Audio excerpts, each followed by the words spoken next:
I mean, it's gonna be a huge, big deal. Because I want, actually, it's part of the because I'm getting. Yeah, amen. Talk about what's going on. You're getting these things and stuff too. Him.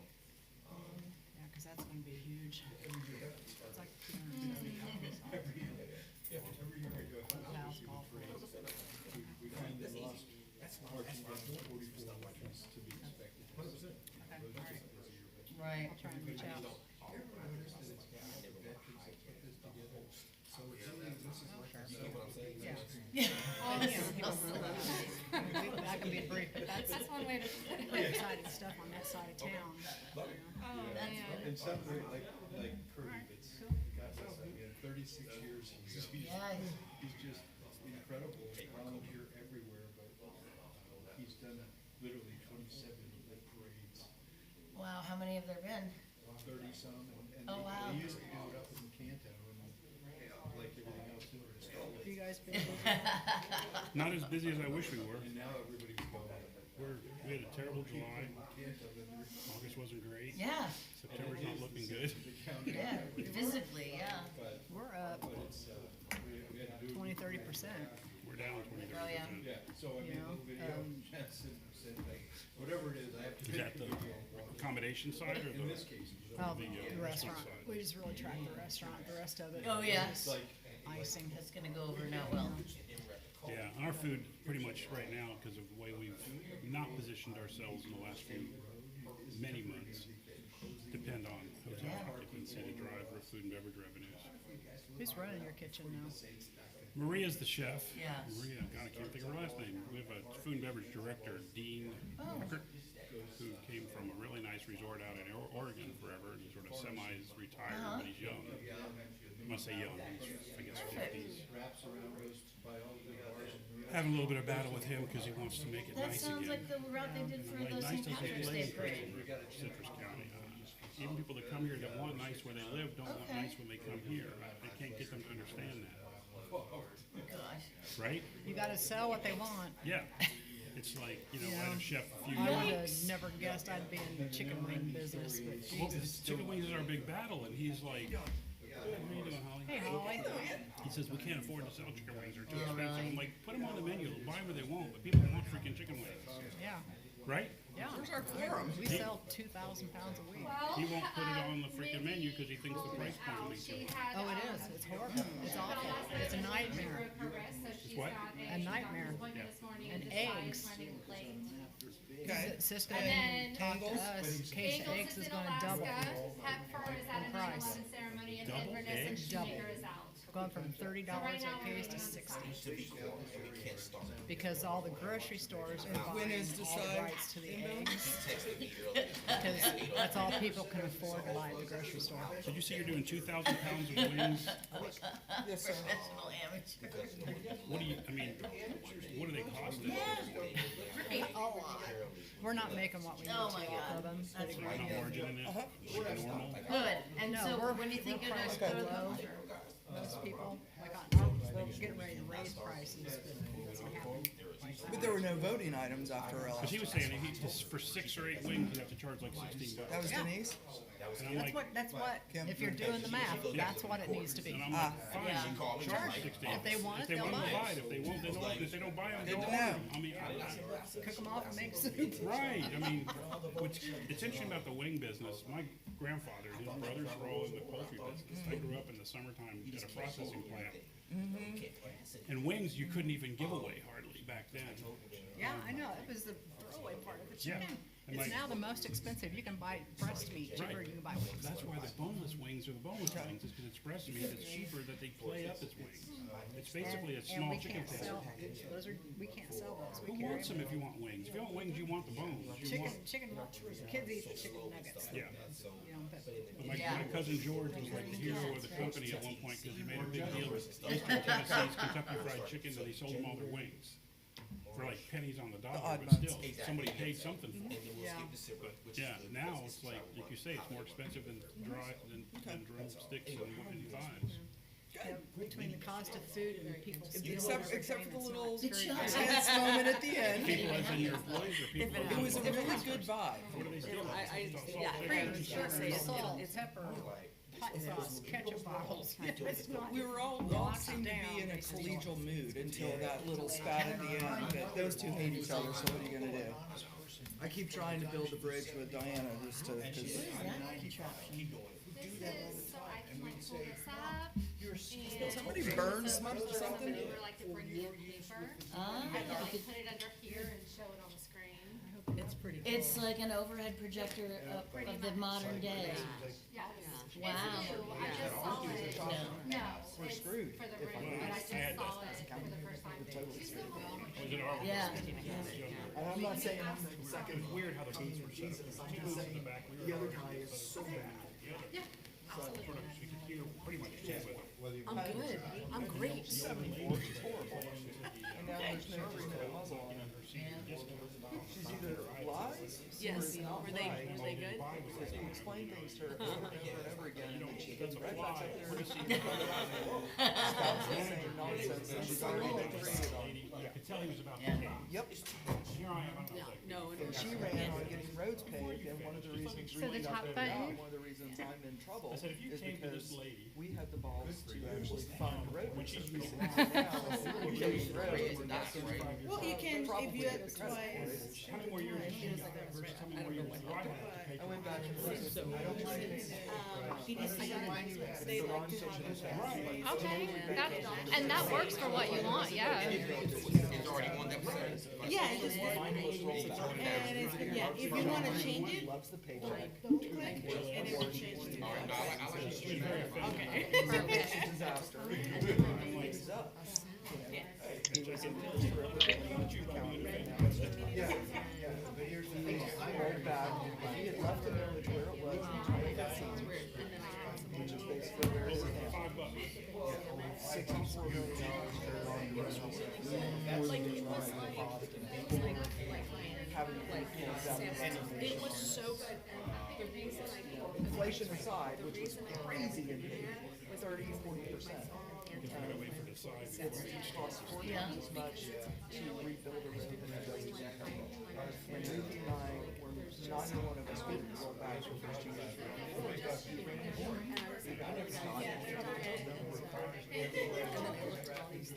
People don't understand the dynamics of 5 years forward. You can't, there's a lot of stuff Ruthie and I can't get done pitiful. because of Ryan. And it's pretty much a lot.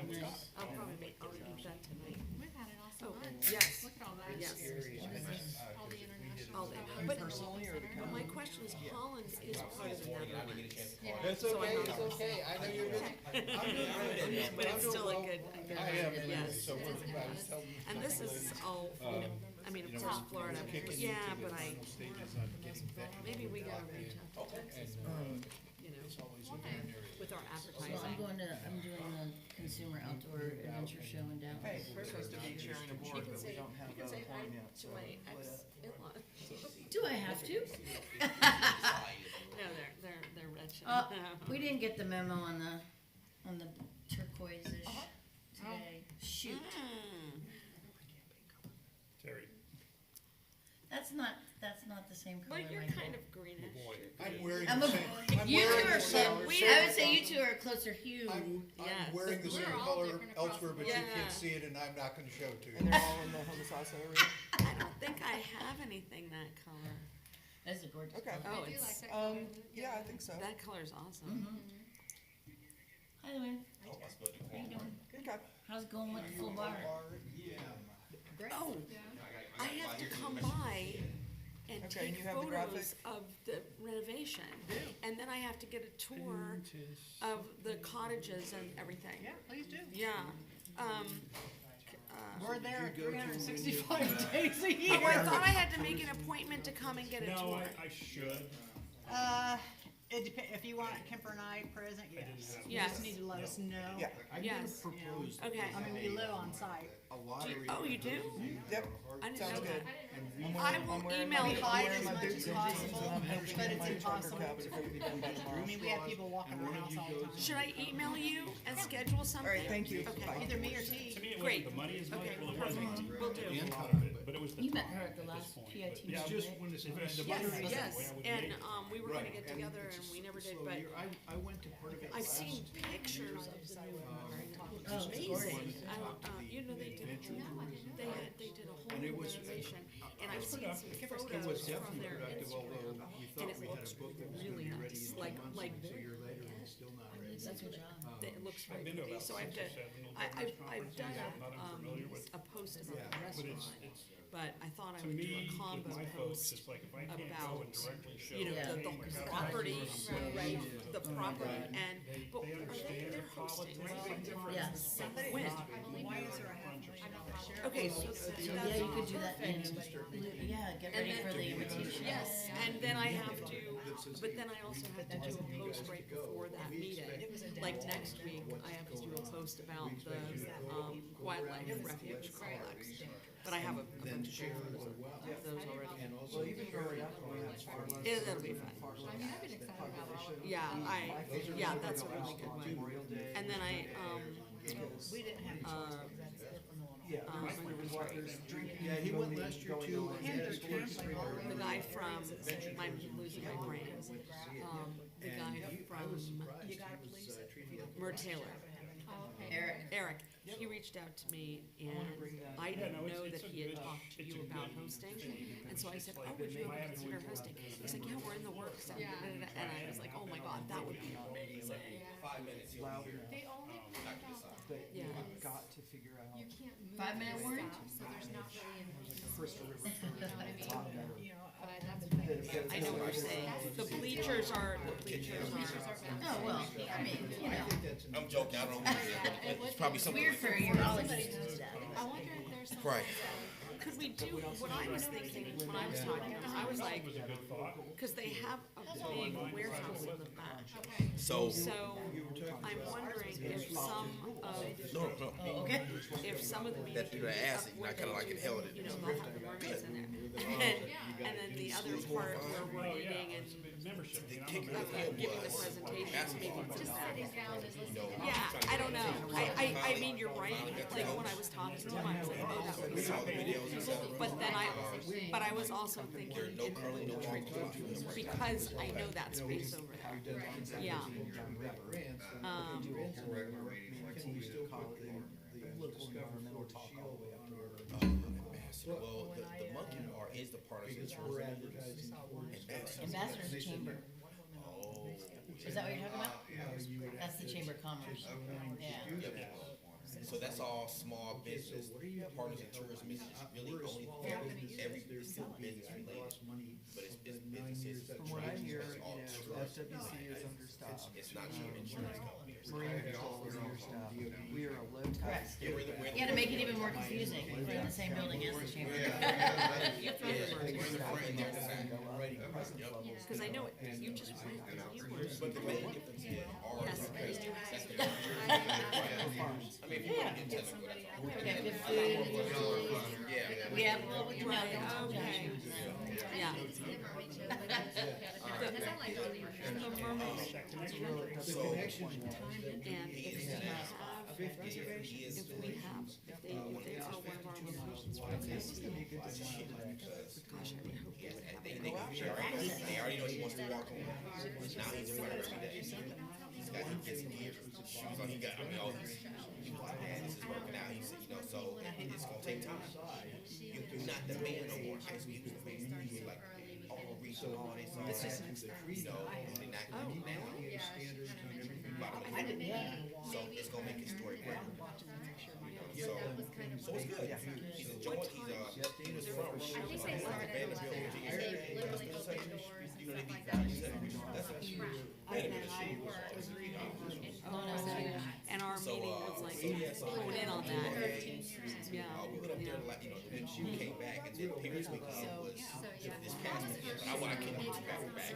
And he was okay with it, so Alicia and her husband, Yeah. Good doctor. I was thinking they could put in a couple of mermaids so it was great. for like 5 minutes. Yes, you're right. Maybe that's a big ask though. Just all waiting on you, doctor. My partner was on vacation and. No pressure. We had an emergency, so I had no choice. You're just giving me a hard time.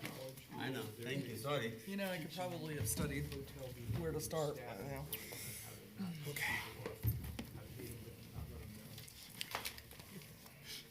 this never happened before because of me. Gee. I will forgive you this time. Oh, Dr. Desai even matches a little bit. We are all wearing Very nice. we're wearing the Blues. thing that shall not be named color.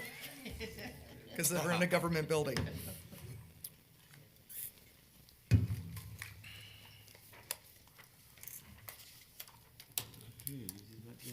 All ready? All right. Call this meeting of the Tourist Development Council to order. Today is September 11th.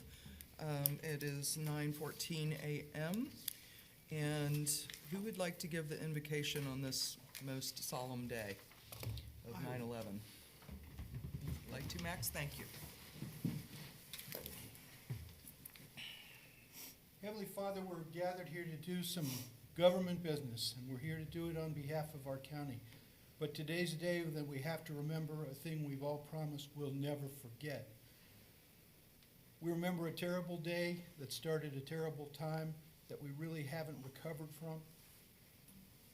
But with your guidance and your love, we'll remember in a positive way those who laid down their lives, those who were killed immediately, and those firefighters and first responders that went into harm's way and paid for it for many years. We ask that we remember those are the sorts of people that come to visit us and come to live with us. And we ask that you bless them, and we ask that you guide this meeting to contribute to those things. And we ask it in your holy name. Amen. Amen. Beautiful job, Max.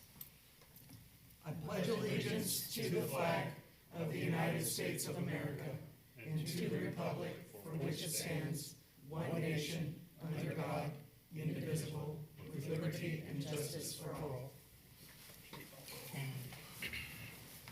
Started to get a little teary-eyed there, bud. Thanks.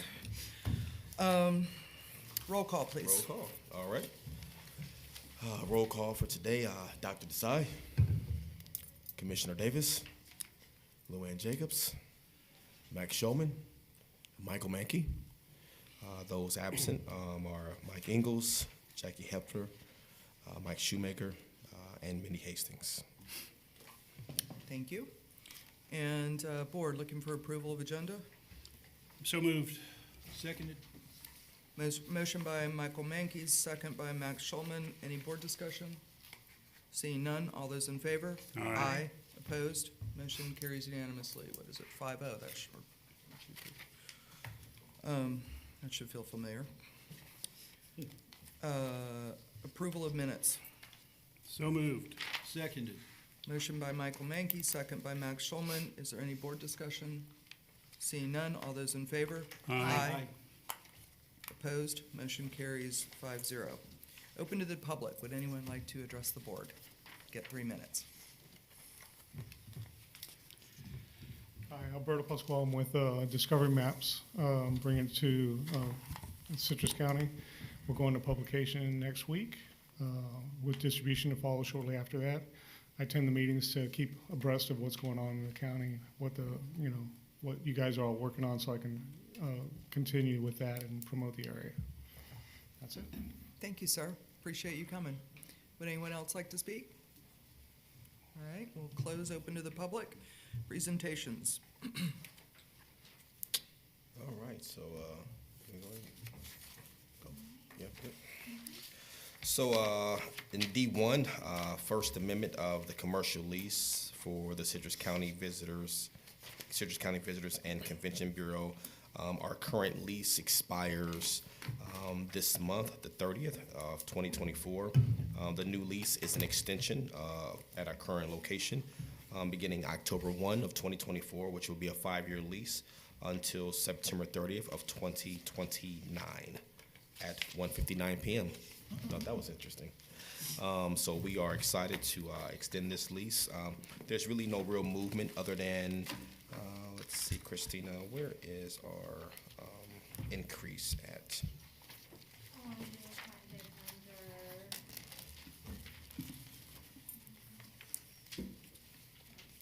Let's see. It was a small increase for the year of like 20. So yeah, yep, just under 2,500. So actually, $2,231 for the total for the year is the increase. But if you know anything about our location, which I'm sure you all do, it's definitely prime real estate, and we get a really good deal. Really happy with the with everything going forward, and then not to mention that the city is under contract with their permanent temporary home, and they should be out of there in January. Maybe even December. So we'll have that entire space back. So we're looking forward to that. Excellent. But that's pretty much all I have in regards to that presentation. All the documentation should be in your packets as well. Christina, is there anything else that I'm missing besides that? Okay. All right. Board, move approval. So moved. Second. Motion by Max Schulman, second by Dr. Desai. Is there any board discussion? Seeing none, all those in favor? Aye. Opposed? Motion carries 5-0. Okay, D2, the fiscal year 24-25 budget overview. Again, you guys should have that in your package as well. This is, of course, starting October 1. There's been some changes in the budget, and I wanted just to highlight a couple of those things. Our brand USA Travel Travel Week in the UK, it was already budgeted for, so that's going to be our first larger international standpoint. It was approved yesterday with BOCC, of course, headed by Commissioner Davis there. We also have some new shows that we were going to be attending. The new shows you'll see are all under the Destinations International umbrella under Travel and Per Diem. This is the 54000 section of the account number. You'll see Destinations International Business Operations Summit. You'll see International Showcase, Destinations International, also a Social Inclusion and a Visitor Services Summit. Destinations International, if you can remember, that was the annual convention that I attended here in Tampa. Next year, I believe it's in Chicago. But DI is pretty much the kind of the governing body of all VCBs, CVBs, DMOs like ours, where we get our education, our continuing education, networking strategies, and all those types of things as well. So we're really excited about those new shows because it's going to also help staff. Not just myself, but this is an opportunity for staff to, gain more knowledge, gain more education, work with other colleagues around the country to see how they're doing things as well. So it's going to be great opportunities. It's going to make our organization more sound. You also see Florida Sports Summit as we kind of, continue to add to our portfolio aside from, of course, obviously the golden egg, the manatees, and things of that nature. We want to get a little bit more involved in our Florida Sports Foundation. This is something that the VCB has always paid membership to, but was not really very active. So we will be attending that Florida Sports Summit. That's in there. Also, we have another sports event called Sports ETA Symposium. That's something that's new too. Now, there's some things that the OMB took out of our budget that we'd have to revisit. Some of our international shows to Canada, Germany, and even some media missions to New York as well. So that's just something we have to do a better job of educating OMB on why those things are important, and also some of the things in regards to multiple people going to shows, which will get approved as well. Some of those shows like IPW, if you notice, or even Governor's Conference.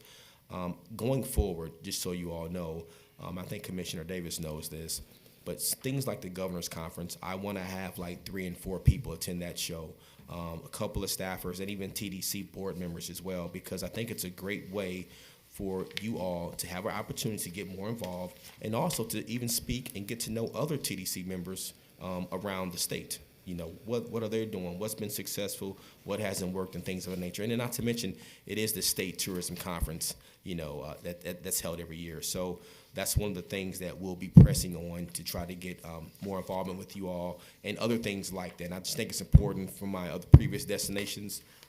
My other board members have done really well with it, and it's just made a more cohesive effort and unit when we're trying to strategize for the future. Can I make a comment on that? Sure. Mike and I were actually talking about this morning that it would be really good to have a lottery and pick one person every year and have it funded so that particularly the folks that are really in the business hardcore have a chance to go. I went to the adventure portion last year, and it was really good. I would love to gently ask y'all if when you go, we could see some blogging on it, carry business cards from us and hand them out, and take as many business cards you can and give them back, because it is a tremendous exchange opportunity. And then the last thing is, if we actually had a strategy before we send people on what, Deming calls it Hoshin, but what one thing we want to go after. And for example, the sports tourism is obviously something I've always been interested in, and it's something that we've been on again, off again over the years. But it certainly is an area that we grow better equipped every year to compete. When we, with Inverness putting an RV park in, the ball fields they've got there, the hiking trails that they're attached to, same thing. There's a lot we could do with it to get more out of attendance there. And to further deepen your thought there, I would say, when I was at Destinations International and even Governor's Conference, the one thing where I missed out on was so many amazing breakout sessions. And the issue is, you have slots for all these. So at each hour or whatever, they may have 5 breakout sessions in a given hour, and I only can go to one at a time. They don't really record those sessions anymore because it's so expensive on the conference to have video feeds and recording and everything. So it's like, if you don't have the person there, it's like you kind of miss out a little bit. So there's a lot of, where there's AI, where there's development, where there's, economic, it's all kinds of things, So I have to kind of pick like, okay, you know what, I really like these 3, but I'm gonna probably go to this one. So when you can have multiple people at shows, it definitely will help. So so that's a great suggestion. The good thing is we have the money. It's not about the money. It's just making sure we plan for it appropriately and making sure OMB and the county understands, our division department. It's a little bit different than utilities and the other departments in the county, because this is what our charged mission is to do. That's, and that's an area where if we give them feedback, for example, when they discontinue the videos, they could encourage all different participants that come, so that many of them are covered and then posted somewhere on the media.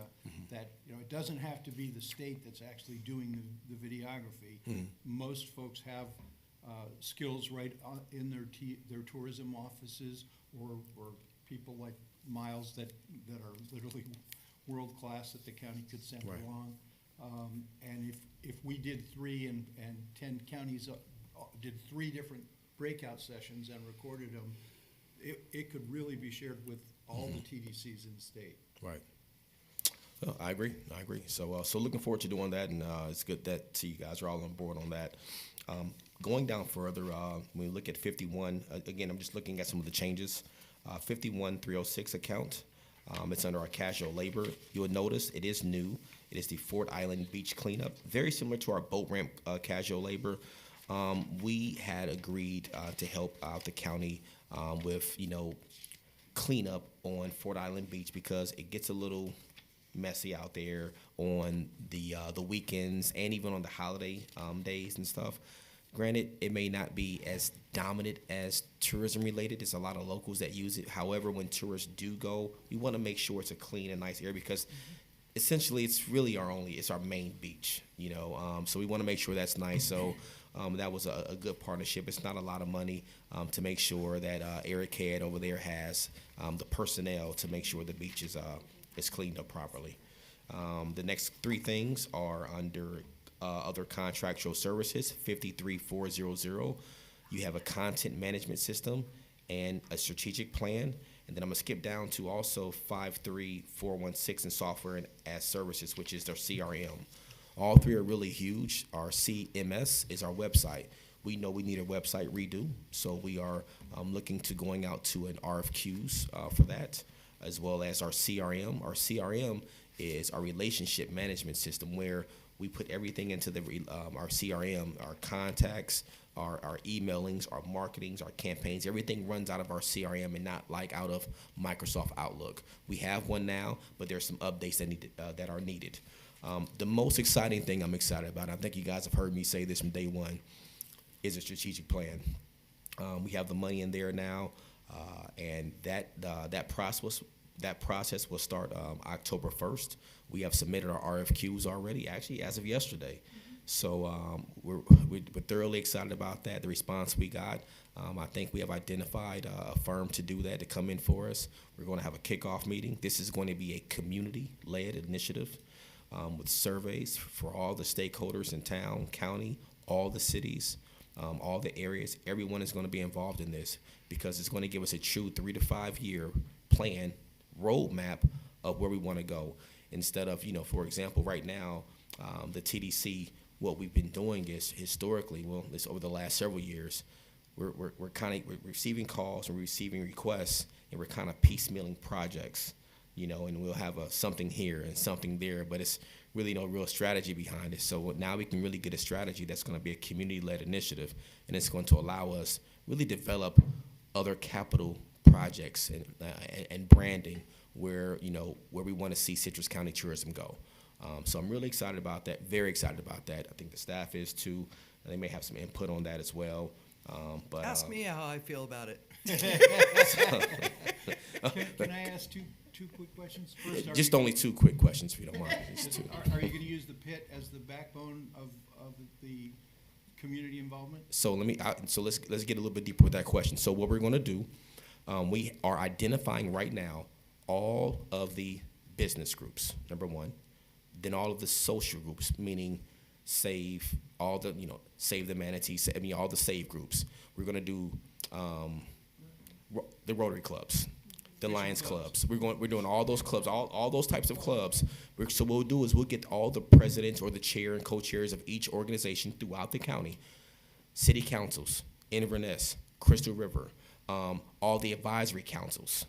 So we are not missing anyone, because when you send that many surveys out, the goal is to get, let's just say, if we send out 400 surveys, let's just get 100 back. That's always the goal. So we're going to send out as many as we can. This is going to be after our kickoff meeting. The strategist who will come to town, a national person, when they come to town, we'll have a kickoff meeting, a luncheon, and we'll invite everybody there to talk about what this is going to look like, right? So basically, in essence, when we come October 1st, we'll start that plan, we'll have that kickoff, and then we'll start those surveys, do the research, et cetera, and then by January, February, the plan will be bound, essentially, right?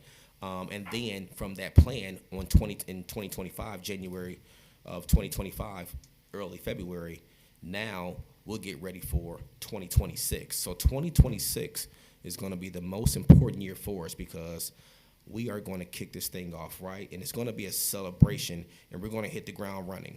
The good thing about the way the calendar is involved is from February up until October, it's going to give us all the planning we need and all the monies that we need to request in regards to making sure we are official. So for one, from a capital standpoint, I have a good idea of what we need, but I'm also curious to see what the county and what the residents and what the community leaders believe we need as well, and then we can now have a plan for our capital projects, and then we can have a plan for our special projects, and then of course, operating budget and branding, so that's all gonna kind of go hand in hand. So to answer your question, I don't believe we will miss any quote unquote VIP important person, even along with some of our, just everyday residents as well, citizens, because I want them involved as well. Well, first, I think you owe me a beer for teeing that one up for you.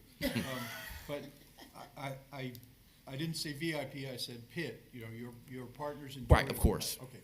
So, and I was really glad to hear you're gonna have a professional. Is that gonna be a mentoring relationship that will make sure everything you do cascades down from what's already been done by the county?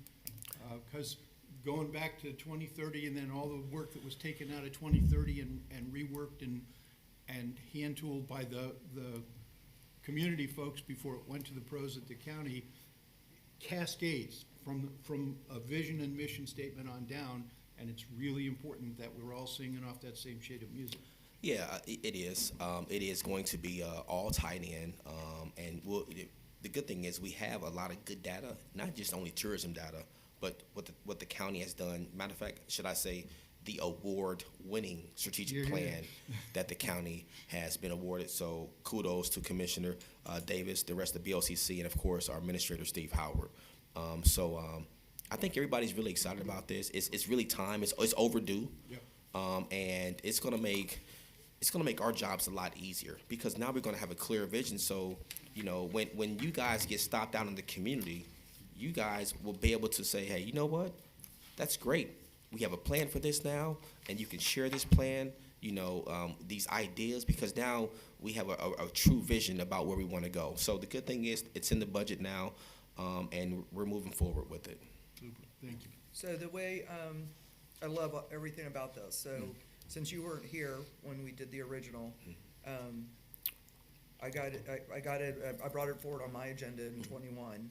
Throughout 22, we had the FSU facilitators basically run our workshops and town halls and everything else.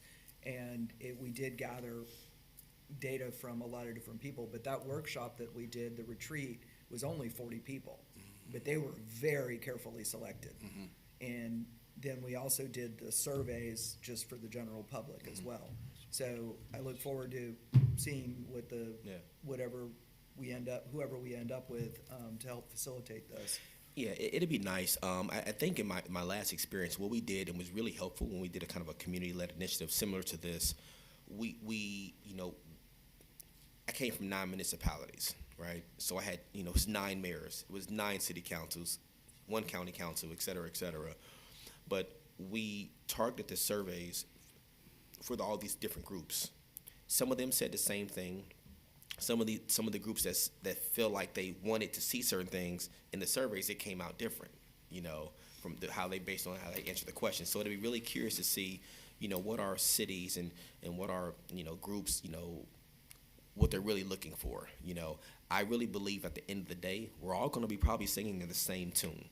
I have a funny feeling it's going to be the same tune. It's not going to be too different from each other, And I think, it's a fist approach for me, right? So you have you have Floral City, it's 5 fingers, right? You have Floral City, you have Inverness, you have Homosassa, you have Crystal River, and then this little thumb over here, I just call them stakeholders, right? So right now I feel like we're like this is kind of cool because sometimes slaps hurt, right? But when you do this, it's more powerful when you make a fist, right? So, bringing together all 5 of those things together from a strong messaging standpoint, I think we're going to pack the powerful punch. So you went a little dark there on the violence. Yeah. I think about my suntan for a minute. To bring it back to a more positive way to say that is that you have to have buy-in. I kind of knew, and I laid back on the strategic plan. I just listened, and the commissioners retreated specifically because I thought that this is the way it should go. Commissioners were treated just like regular residents. Our opinions didn't weigh any more than anyone else's, so I really held back. But I know this county, and I knew exactly where we were going to end up. And same feeling you're having about tourism in the county, you just kind of know where it's going to end up. But the fact that all of these people that had done all this brilliant work in Citrus 2020 and 2030 came together and got there themselves, and they felt heard, and they had buy-in. And they had their work recognized because they all did that on a volunteer basis for years, and the county didn't even pay attention to them, So that's what helps bring a community together, and I love this whole idea because I can name exactly where we're going to end up already. Yeah. So we're excited. We're excited. the staff is probably more excited than I am. I think they see the vision and how we want to grow as well. I mean, we want to grow as a staff. We want to do it's a lot of things we want to do, but let's get the strategy in place first, and then that's going to be our Bible. Okay, so also some other new things here, and I'll wrap up on the budget. In 54820, which is under Visit Citrus Magazine, we do have a $40,000 ask in there as well. Again, this is a part of the whole, we really want to go back to that discover, like that really awesome, amazing piece that we used to have, still trying to figure out the sizing, but we know it's going to take some money to get that. We want to step it up. We want to step it up, and the magazine that we used to have, it was a really gorgeous piece, And then we get people that come into the Welcome Center, and they're like, "Hey, where's that one magazine?" Or what? Oh, well, here's this one now, and it's like it kind of falls a little flat. It's a great visitor's guide, but we want to get back to our destination guide, And we have a lot of amazing examples from other cities around the state, destinations, even around the country. So we got a lot of things we're going to pull from, and then all of this is really going to coincide with that strategic plan and the branding and things of that nature. So we're just really excited about that. So to get ready for, again, I know we're talking about 2025, but I'm really looking forward to 2026, because that's when things are going to start to be executed, So yes, Christine, is there anything else I'm missing as far as highlights? As for things that are new. We do have a vehicle. We do have a vehicle, a second vehicle now. So that has gone up like $400. We needed 2 vehicles for our staff. The van, the minivan just wasn't enough. So now we have a van and we have an SUV, which is really great. And we're also looking into the budget of wrapping our vehicles because I don't want to look like the FBI when I drive around town. I want to look like Citrus County Tourism. And I think that's important. So it's about one that looks like a manatee and one that looks like Ghostbusters. Whatever it takes. If we got to put sirens on it, we'll do that too. But yeah, so that's just something cool that we want to do. Let's see, and I think that's all I have. That's everything I have noted as what's new. Okay. Any questions from the board? Please. I noticed in a lot of the stuff, apparently there was items that you guys had submitted, and then there was a reversal of those submittals. I guess the question I would have is why, if you thought it was smart enough to put in there, and who chose to strike it out, and do those people have any knowledge of this industry? Because what I'm seeing stricken out probably relates to me the fact that they should have asked a question or two, and I'll always volunteer to help in that world with 40-plus years of experience in this business. So I want to help you guys, not give you hand, and it seems like you're getting handicapped, and I don't know if that's true or not, but just was kind of strange that you put in some really good stuff, and it was just like arbitrarily, because you say there's no money issue, so. So it's a great question. So let me start off by saying this. I am happy with how the budget has turned out. However, yes, we had our meeting with the county, with OMB, and we went into the room and got a really good understanding on when we submit, because I needed to know what the process looked like, being the new person in the room. And I was very confident understanding, hey, they are not the ones to cut things out. You submit, and based on the true-ups and the monies and everything, we'll have to say, hey, Always, you got to take some stuff out because you just don't have the money. So there was some surprises a little, in regards to some of the items being taken out. And I think it's just continuing to educate the county on international trips. So, for example, they may see a Canada trip, and it may be a Canada sales mission and a Canada consumer show. Well, those are 2 totally different things. A consumer show is you have a booth, you're seeing all these consumers, and you're just it might be in Toronto. Well, then a sales mission would be something you maybe team up with other destinations in Florida, with Visit Florida, for example, and now we're going around talking to all the travel agents and those travel companies. So 2 different things. So they're looking at it like, well, you don't need to go to Canada twice, but it's really 2 different things. And we talked about that in the meeting, and I think it's just going to require some more conversation. I'm very confident that we'll get the things that we need to get put back in on the budget. So I'm not really worried about it too much. But again, it's just, I think, understanding where the VCB has come from, and some of the shakeup about a year ago probably didn't help, but I think the county has shown great confidence in this organization going forward. So definitely it's on my, it's on the top of my mind to get some of these things back, and we will. With due diligence. I'm not really worried about that. Unfortunately, when you do that, what happens is, especially when you're dealing with international, we got to go through TDC, then we got to go to BOCC, so it makes the process more longer drawn out when you kind of technically didn't have to do that in the first place, but that's okay. It will get better. So if this is the floor, I'll accept this floor because I know we have a high ceiling, if that's okay. I just want to support it. No, I appreciate it. And hope that the decisions being made are done with the knowledge they need versus just a.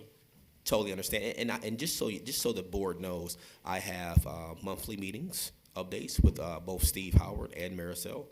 And we talk about things like this, and because I want to make sure they have a good understanding of how we operate, what's going on in regards to the day-to-day business and some of our goals. So and that's going well as well. I think that's one of the most beneficial things to the TDC is my meetings together. One thing I just sort of noticed, but I don't know if I missed it. We have an NBA or an NTA membership. Yes. But we're not going to the show. That's a good question. Yes. I shall speak to that, sir.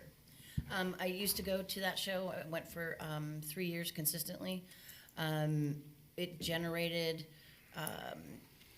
a Mayflower group, as you remember, when I was at the plantation.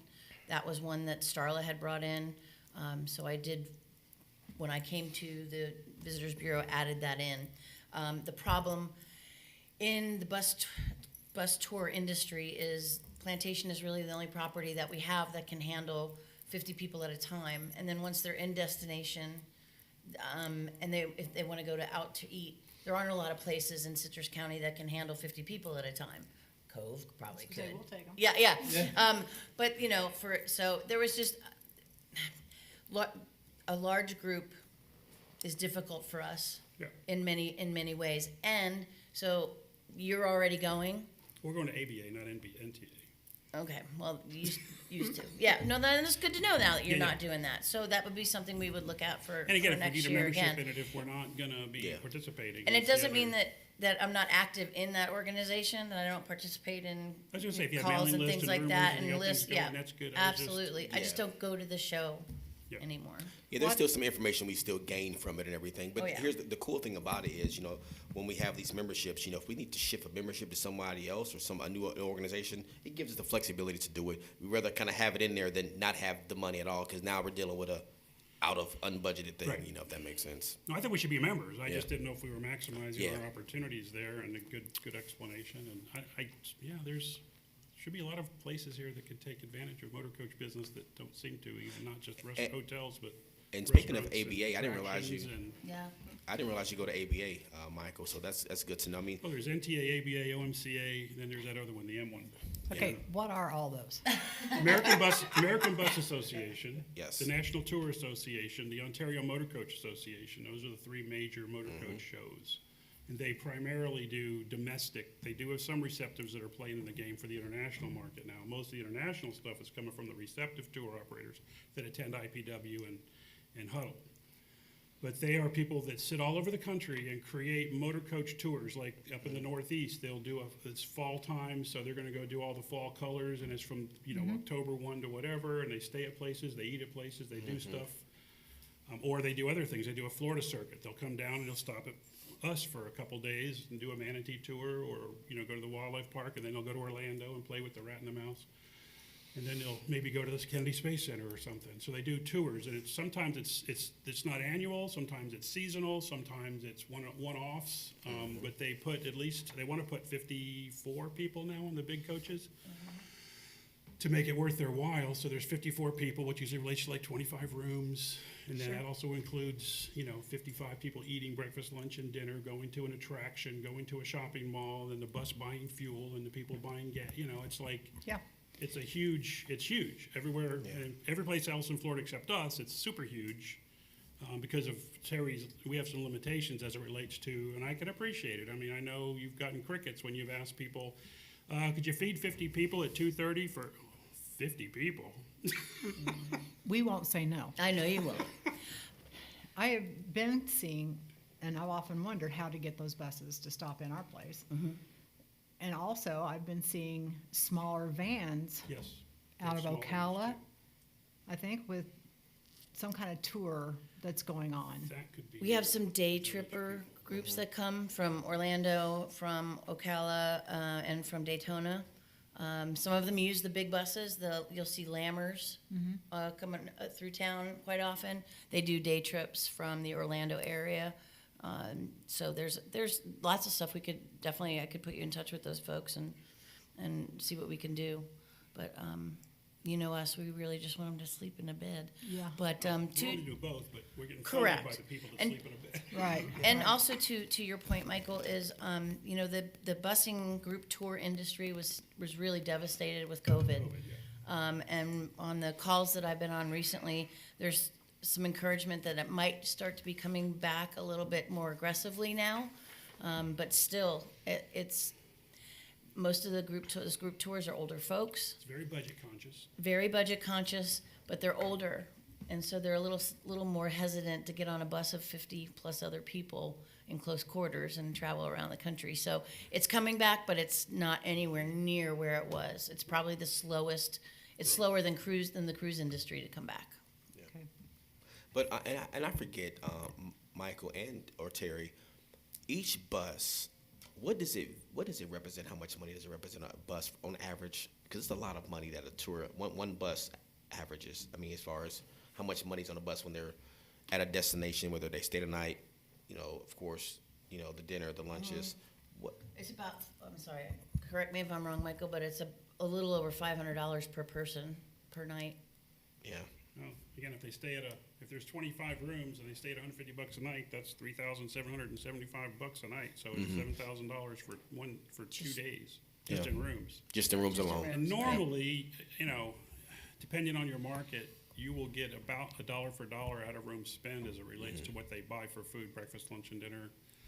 So you can almost double what your room revenues are with what they're going to spend. Again, if you're buying cheaper rooms, they're going to buy cheaper food. If they're buying more expensive rooms, they'll tend to buy more expensive rooms. But it's maybe $0.75 to $1 out of room spend compared to $1 spent in accommodation. And Luann, I believe, you do have an ideal place for a motor coach stop. That's for sure. And they're coming right down off of Yeah, the they go by all the turnpike. time. Yep. Get a sign out in front. If we could. So that is all I have on the budget. And any other questions beside Michael or Max? I don't know if you had something else or you're good. No, you covered it. Okay. The macro number, looks like we're asking for, even with the things we didn't get, 1.7 mil. Yes. And then this year, if we do the contingency plus what we've already done through, this is, just to correct, I'll be a smart ass for a second. It is September 10th, 11th. Just for a second? Yeah. September 11th, and yet the end of year we're looking at is April 30th. We didn't do anything from April, March, June, July. So, but we'll project the rest of this year, we're projecting out at 1.6, so we're looking for a $100,000 increase Yes. over what we think is gonna be actuals for 23, 24. And that's, I mean, in light of the tax collection being down 4%, I like it. Yeah. But I don't know if it makes sense. Well, we still wait on the true up in regards to what we actually are collecting. So that's, it will be adjusted at the end of what our really true up is. Thankfully, I think over the last several years, our true ups have always been in a net positive, yeah. So we're kind of expecting the same thing, so. I'm happy it goes that way. Yep. I'm just making sure I'm reading it right. Yep. You are. Nothing but job. up. And I hope we get more stuff added to it from Yeah. the reversal scenario. Right. Anyone else have any questions? Motion? So moved. Approved budget as presented. Second. Motion by Michael Mankey, second by Max Schulman. Any further board discussion? Seeing none, all those in favor? Aye. Aye. Opposed? Motion carries 5-0. Okay. We are now waiting for our Mouse Partnership fiscal year 25 media plan presentation, and I believe they are probably holding online, right? Correct, yes. Okay. We are here, Avis. Hello, good morning. Hi, good morning, everybody. I'm so sorry that we can't be there in person today, but I hope to come visit you guys very soon. So as a refresher, I'm Sam Summers. I know I saw you guys back in June, and with me today I have Katie Bancroft, who is our media planner, and Lillian Rexford, who is our account manager supporting Citrus County on all levels. So I'm going to keep this pretty high level, but we are excited to share our fiscal year 25 media plan with you guys today. And yeah, if you guys have any questions, just let us know. I'm going to walk through this PowerPoint, and then if we want to get into the nitty gritty, I have Katie here to support me to answer any questions that you guys might have. So bear with me a moment. I'm going to share my screen. Okay, everybody seeing the PowerPoint okay? Yep. All right, perfect. Okay, so let's dive in. So our purpose today is to develop an integrated media plan for Citrus County promoting leisure travel in 2025. And this media plan would be starting on October 1 of this year. So for today, we're going to go over our media strategy. We're going to review the tactics and partners that we're proposing, as well as the flowchart and budget, and then go over any next steps after all said and done. So we work closely with the Citrus County team to determine the priority objectives and considerations for the fiscal year 25 campaign. And we have determined that the priorities are to increase overall arrivals to Citrus County, and we strategically selected media vendors that offer trackable revenue attribution. We also looked at a lower cost per signal to intent to travel, and if applicable, we would like to increase the length of stay. We also want to maintain positive momentum on Citrus County's own channels by increasing engagement on the website and social channels. The fiscal year 25 campaign will also use the cost per acquisition, cost per engagement, and conversion rates as the main KPIs. And then finally, we'd like to continue increasing overall brand awareness and tie in brand lift and brand rank studies where applicable. And we'll get into that in a little bit. Okay, I'm sure everybody's aware of the marketing funnel, but as it applies to Citrus County here, at the top of the funnel, we're using precise audience targeting with relevant content to increase overall awareness of Citrus County as a destination. And then as we move further down the funnel, we're continuing to engage with our audience through website content and social properties in the consideration phase or the mid funnel. And then at the end, our low funnel or response tactics are intended to get our audience to book their vacations in Citrus County. And we'll use measurable platforms to showcase the visitor spend through reports like Zartico, as well as economic impact reports offered by media vendors. Okay, diving a little deeper into the KPIs by tactic. So in this awareness phase, we're looking at view completion rates, partner site engagements, reach, and brand lift. And then in the engagement phase, we're looking at page views, engagement, in-unit engagement, conversions like e-news signups or visitor guide requests, and then cost per action. And then in this response, we're looking at data like Zartico. We're also looking at searches and click-through rates and economic impact reports whenever possible. Okay, so for targeting, similar to what we have seen last year, so we prioritize travel intenders overall, and then we layer on the geographic and behavioral attributes. And so some of those behaviors are people who are nature enthusiasts, ecotourism, outdoor adventure, family travelers, and road trippers. And then we'll get into the target markets. So we actually gained a lot of really helpful insights through this article platform. So kudos to everybody for making that happen and getting that pushed through.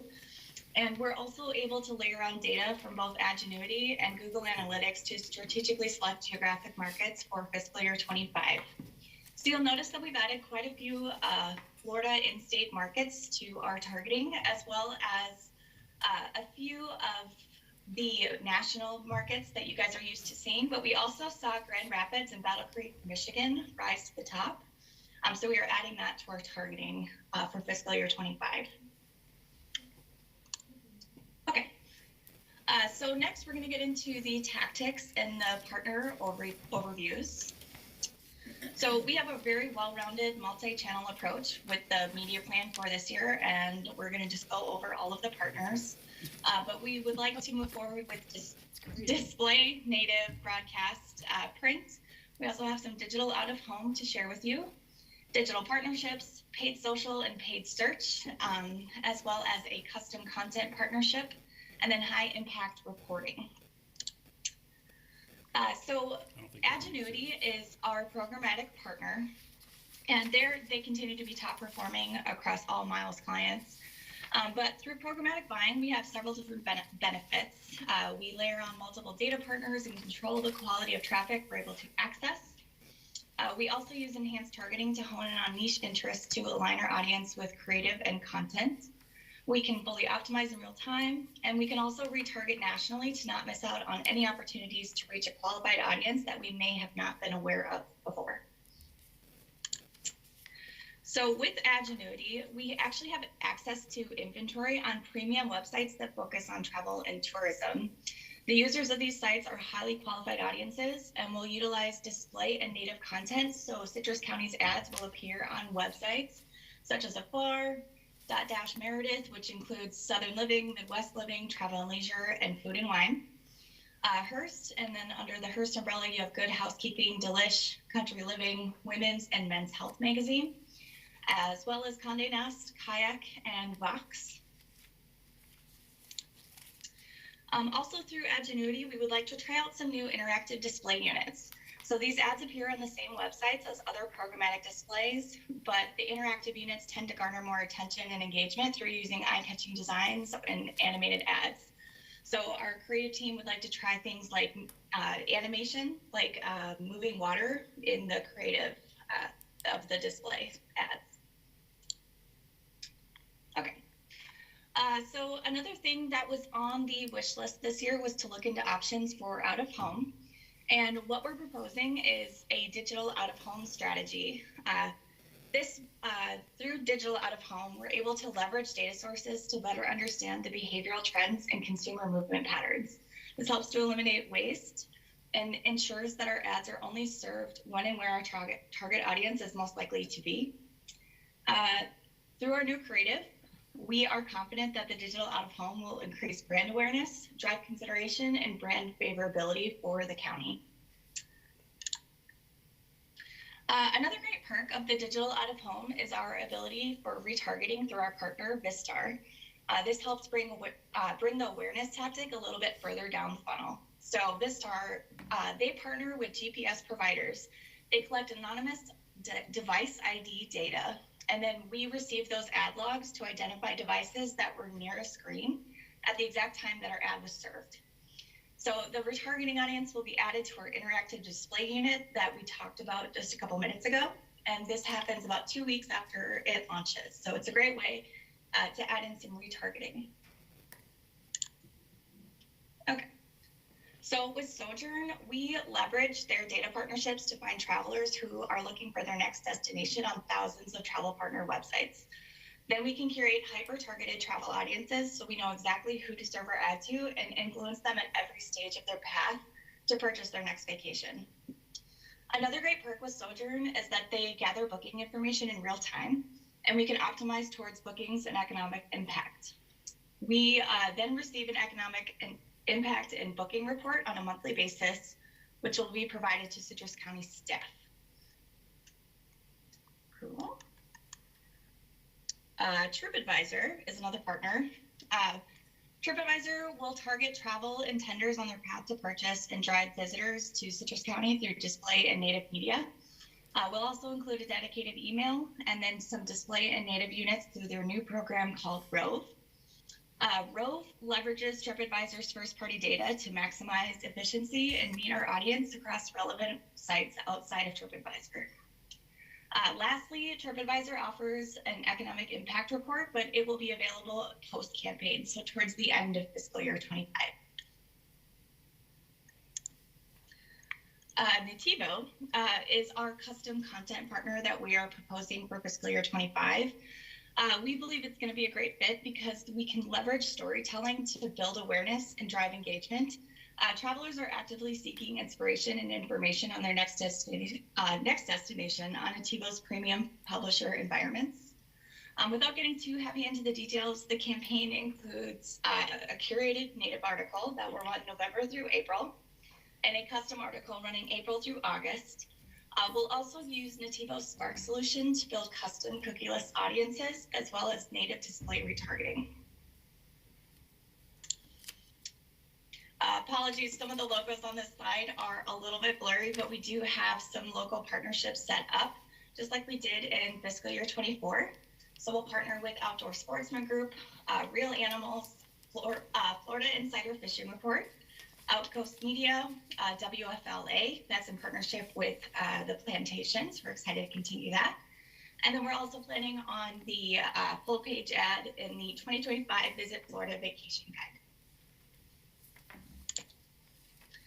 Cool. Again, not going in too deep in the weeds here, but as part of our always on approach, we will continue with our Google search as well as paid social.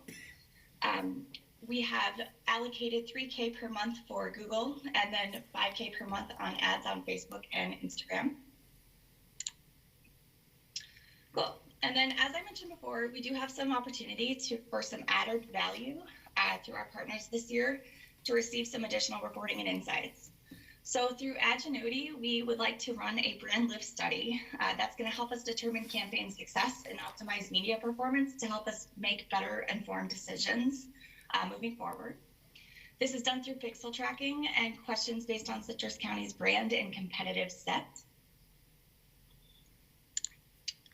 I kind of mentioned this before, but with both Sojourn and TripAdvisor, we will receive the economic impact reports.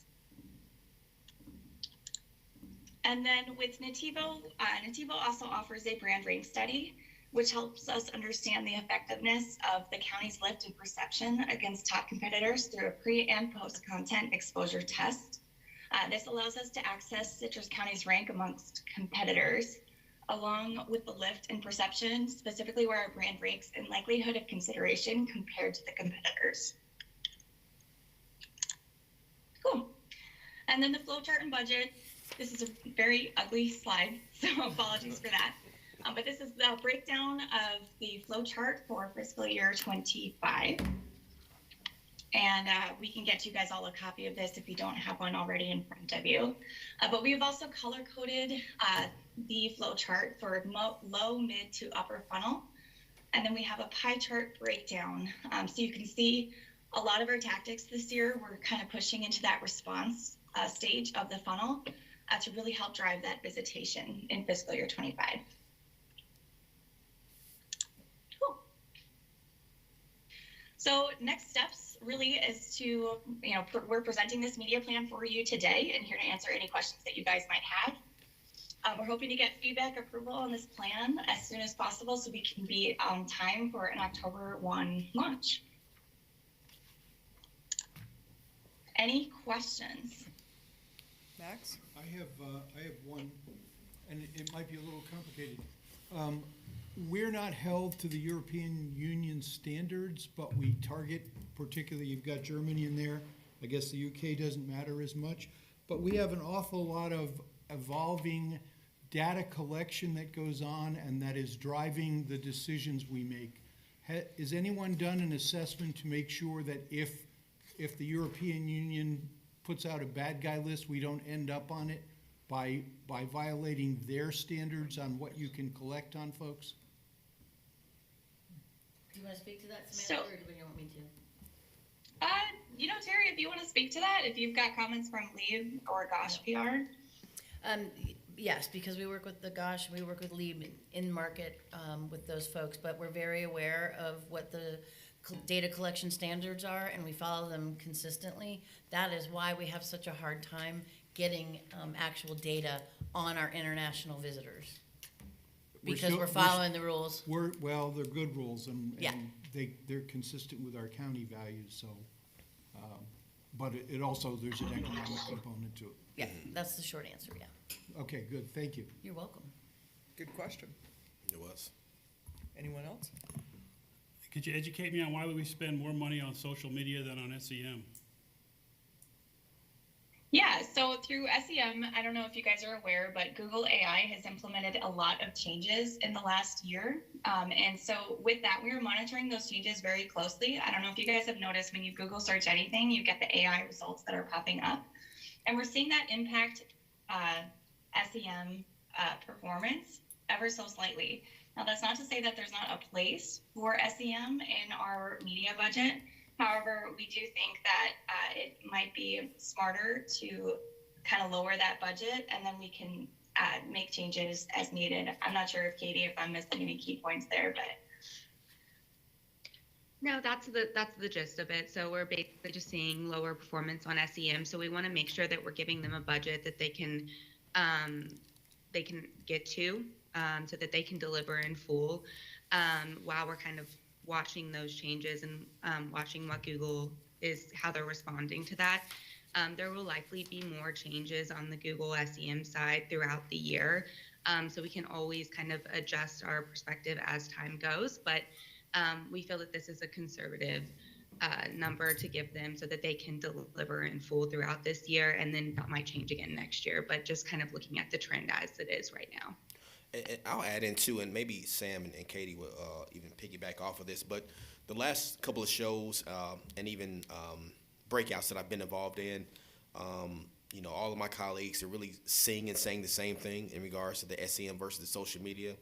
I mean, it's in regards to like you're having a more of an uptick with people searching TikTok and Instagram for their travel as opposed to Google, so like those percentages are like creeping up, and then by the end of 2025, I believe 85% of all content on the internet will be AI generated, so I don't know if that's a good thing or a bad thing, but hence I'm okay with the number being, going up, on that market, because I think what it is I think Google's still trying to figure itself out with the SEM standpoint, so until it levels out, it's like, it's almost like what's real and what's not real, what's believable. So it's like some of the numbers, we want to make sure that those numbers coincide to what we're trying to do.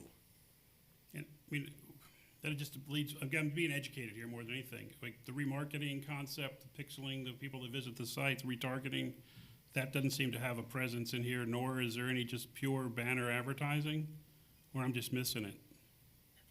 Oh, yeah. So the banner ads, they are in the media plan through Adgenuity, through those premium interactive display units, and then the premium website. So I feel like we can scroll back if you're like to see it. I wonder. I was trying to follow you along with our package. Yeah, no, that's definitely in the program. For sure. Yeah. So under our programmatic plan, so the premium content display in native, that's where your ads will appear. Those display ads, as well as the interactive display. Now this is where we're looking at, it'll look similar to a banner ad, but we're looking at animation. So we would use HTML files to maybe move the water, maybe showcase somebody kayaking on Crystal River or something like that. And what platforms are those delivered on? So these would be delivered on websites. So some different websites for premium content display, we're looking at websites like under the Meredith umbrella, so travel and leisure, food and wine. Okay. They could appear on Good Housekeeping, Condé Nast, kayak.com. There's a huge list of all of these websites. These are just a few examples. Yeah, I was fumbling around through our packet to find it when you were doing it. It's not in there, so I'm a visual guy. I like seeing it in my hands. Sure. And what about the retargeting concept? I know that was part of the for lack of a better word, attack on the lack of wanting people to be followed. Google search stuff, is that still a viable thing? Yes, so we still use our data with Adgenuity. We always retarget nationally. That's just best practice. So we do still use the IP addresses to be able to gather that data and retarget those users that have already shown interest or engaged with the content.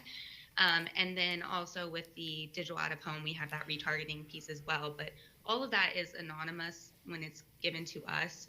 So we're still following every, privacy, Right. protection and everything like that. But we're making sure that we're, still retargeting those people that have shown interest to kind of bring them further down the funnel. Cool.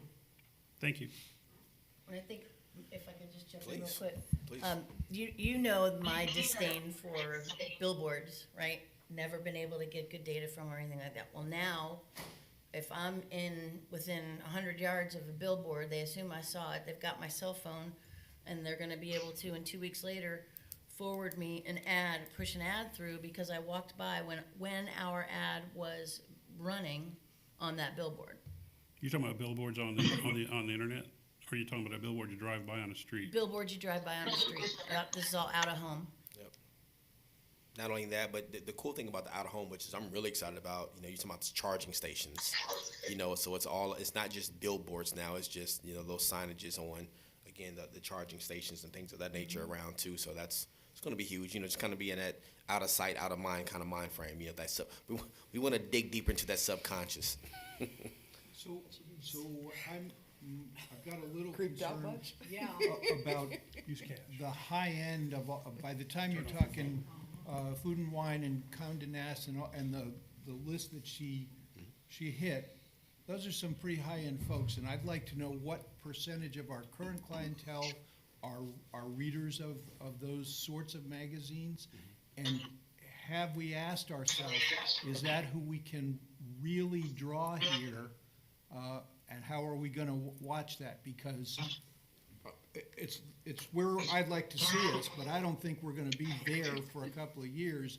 And the dog on the bridge with the bone who lets the lower end market go of folks that have fed us for a long time in hopes of getting more international higher end, when we really don't even have the types of hotels and the types of restaurants or the staffs that are the expectation when you're a Condé Nast traveler. Well, okay, real quick, and it's only one type. So you make a good point. That's really one type of magazine. I think the campaign is really hitting all those markets. I'm going to present some data today, but you probably will be surprised of the household income over $100,000 of our visitor, what that looks like. So we are in the higher percentile of that marketing standpoint or that visitor, and from a national trend standpoint, people in our market, for whatever reason, they spend more than the national average. So it actually is a great idea for us to be in some of these publications, but you have to drill down to as well. Like, we're also going to be, on kayak.com and some of these other pubs. So it's not just that. So I think Miles has done a good job of trying to hit a little bit of everything. Definitely some high-end things, but this is, even though we're the nature coast and we have a lot of nature things and everything, we also have our visitor is not of a Gen Z type of visitor. We have more of a older population from a visitation standpoint, and they have more expendable income. And we've recognized that. And I'll let Terry. They have more expendable income, but they don't break loose of it at the same level. The younger folks are willing to spend more proportionately. And I'm not saying, like I said, 5 years from now, I hope we're heavily there, but 5 years from now, we will have also seen development in the actual hotels we have, in the staffs we're able to draw and maintain in those hotels and in the restaurants. And they're buying F-150s, not Teslas. Exactly. Even with the same amount of income. Yeah. I will also add, though, that I was of the same sort of mindset as you, and I'm shocked and in awe of when I go, especially overseas, and people who run high-end, 5-star tours want to come to our destination. And even when I tell them we got 3-4 stars on a good day is probably the best we can do, they're like, that's okay. They want to come and see the manatees. They want to go to Ellie Schiller Wild. They want to have those experiences. And it's okay that we don't have 5-star and concierge service and room service at our places. Okay, then bring it. Yeah. I hope they're coming. So what we're gonna do is we're gonna put all the pressure on, obviously representing the plantation and Dr. Desai. I mean, it's, you guys are looking at the wrong Level up, person, guys. so it's Are there any like, grants for about 20 million bucks? listen, you see how much money we're putting into this program, so I need you to That's- keep going, That's exactly Max's point. You're putting tons of money into a market that may not be wanting what we have to offer as a Well, product. additionally, this goes back to the county strategic plan and to the tourism plan. I frequently talk about what we as the United States did to enable Panama to be ready, but we've got to work on workforce development. We've got to teach classes in our community college or tech school on working in hotels, on cultures, dealing with people with other languages. There's a whole bunch of things that if we're going to make the leap, and we can do it, it's not just on them to do it. They can only hire the workforce that's here. Yeah, I agree. But I think to settle on the point, it's a great point. That's why, when we do these campaigns, we look at that ROI, we look at those KPIs, so we get a good gauge on what's working, what's not working, what's reaching, who's coming into the marketplace, and how much they're spending. So that's why we try to shy away from campaigns where we can't track. These campaigns that Miles Partnership, or even that we are asking them to do for us, we want to make sure they're trackable. So we're not just kind of just throwing darts and seeing what sticks. It's still a method. So just like any other campaign we do, with the monies that we do spend, we want to make sure that we're getting that ROI in return. So, and that's what we're able to get with pretty much all the programs that we're going to be running from a campaign standpoint. So we'll be able to see, the dollars as far as, whether it's the impressions, the people in market and things of that nature, who is really coming into the marketplace. Yeah, and don't get me wrong, we're moving in the right direction, but pace is important, and a feedback net that tells us, where we are in the 100%. progression that'll get us where we want to be. Yeah, totally agree. Where are OOH ads going? I will defer to Miles. Yes. So did I understand the question correctly? Where are the digital out-of-home ads going? Yes. So these will be placed on digital screens throughout the target markets that were selected on this slide right up here.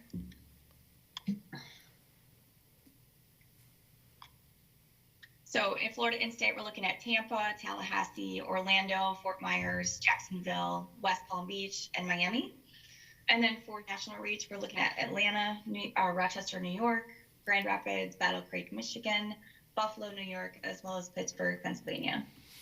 And this data was selected based on Zartico spend that we were able to analyze, as well as Google Analytics and data that we received from Adgenuity, which is our programmatic partner.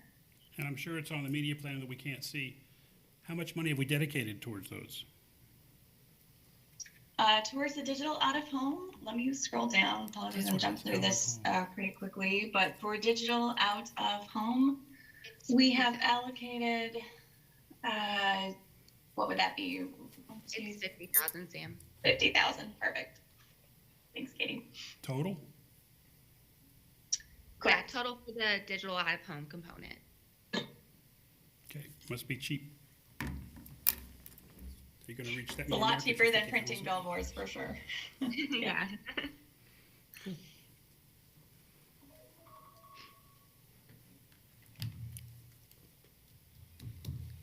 Any other questions? Questions? You're the guru in this. You should have some questions. No, I think you did all the heavy lifting. I think we got a good farm. And a lot of this stuff is actually, my bailiwick is creative. I can understand the rest of it, but you hire a good firm and you let them run with it. Absolutely. And again, to go back to Max and Michael's point, I think what we'll do is we'll really, and I'll make sure I kind of keep a close eye, and I'll get with Miles and say, let's look at some of these KPIs, obviously, but the ROI, so we can see, how campaigns are actually doing. and not just in the beginning, but when we're in the middle of a campaign, hey, let's see what this out of home is really doing. This is the 50 spin. What is it really bringing in from a geolocation? Once we kind of track everything, and then we'll be able to report back, to say, hey guys, this really worked, or you know what, it ran flat, or it did really, really well, and we might want to put some more money into it, But we'll figure that out as we go. We don't know some of these things until we try it, Right. No, and it's perfect. You need to be flexible and moldable and. 100%. Reinvest on success, is Yeah. what we say at my firm. So that's what we'll do. So I'll make sure, that we, again, look at those ROIs and see, what some of these campaigns are actually bringing back to the county, for sure. Perfect. Awesome.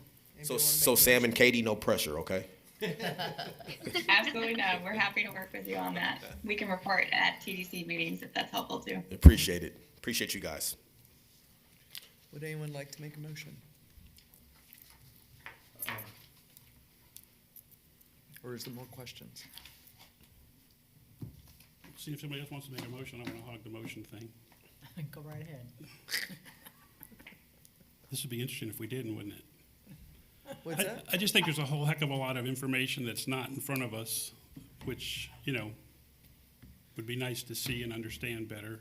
I have total trust in Miles and the team, but it just seems like there's we're always asked to vote on stuff, and we're like, oh, it's here, and it's there, and it's 40 here, and it's 20 there. I mean, $50,000 for the digital marketing for the OOH.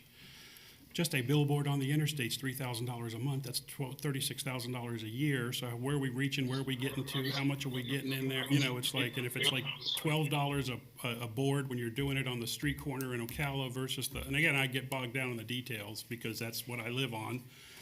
Yeah, So it's just a little, just like there's a lot. I mean, I didn't ask a lot of questions on your budget because I trust you guys, but it's like, why $40,000 for this? When, man, in my brain, that's like a $25,000 operational scenario. But then, it's better to have more than less, and we move forward with it. So, again, if we need to move forward, I don't want to stop us in the process. So if we need a motion to move forward with the media and plan that's been expressed to match up with the monies we're spending, then I will so move that. And if I can respond off of that real quick, you make a good point about, you're right, digital billboards are very expensive. The advantage that we have when you see a $50,000 buy is we're buying things in bulk too. So we're not buying one off. So when you're buying one billboard at a time, you are looking at that, those kind of prices. So again, to an advantage, when we have such a big pot of money, we're able to buy things, from and correct me if I'm wrong, Sam and Katie, I don't want to use the word bulk, but when you can do a mass buy, it drives down your costs, on any level. So in order to do the mass buy, that's where the penetration happens. We don't like doing one-offs. We're not doing one-offs. We're doing campaigns. So I understand what you're saying. I get it. Again, to my point, what's the campaign, other than we're spending $50,000 in these months? Well, the campaign would be related to destination, location, where it's going, what the message is, all the things that are not part of this, which maybe comes later. I don't know. Well, the campaign is going to be the branding and the messaging above and below the water. Correct. We do have a mock-up of that billboard if you're curious to see what the creative could look like. Obviously, these are mock-ups. It's not necessarily final, but I think it looks great, but that board alone is going to cost you, how much does that board alone cost, and what city is that? Yeah, so I'll chime in here just quickly. So I think that I used to work in out of home when we printed everything, and the good thing about running this programmatically now and digitally is that we don't have those upfront production costs. So it doesn't cost actually as much as it previously would have if you were printing this and putting this, on a highway or wherever it might be. So we're actually able to do this digitally through our partnership with Adgenuity. So that gives us a lower cost per 1,000 impressions, essentially, is how we're paying for that.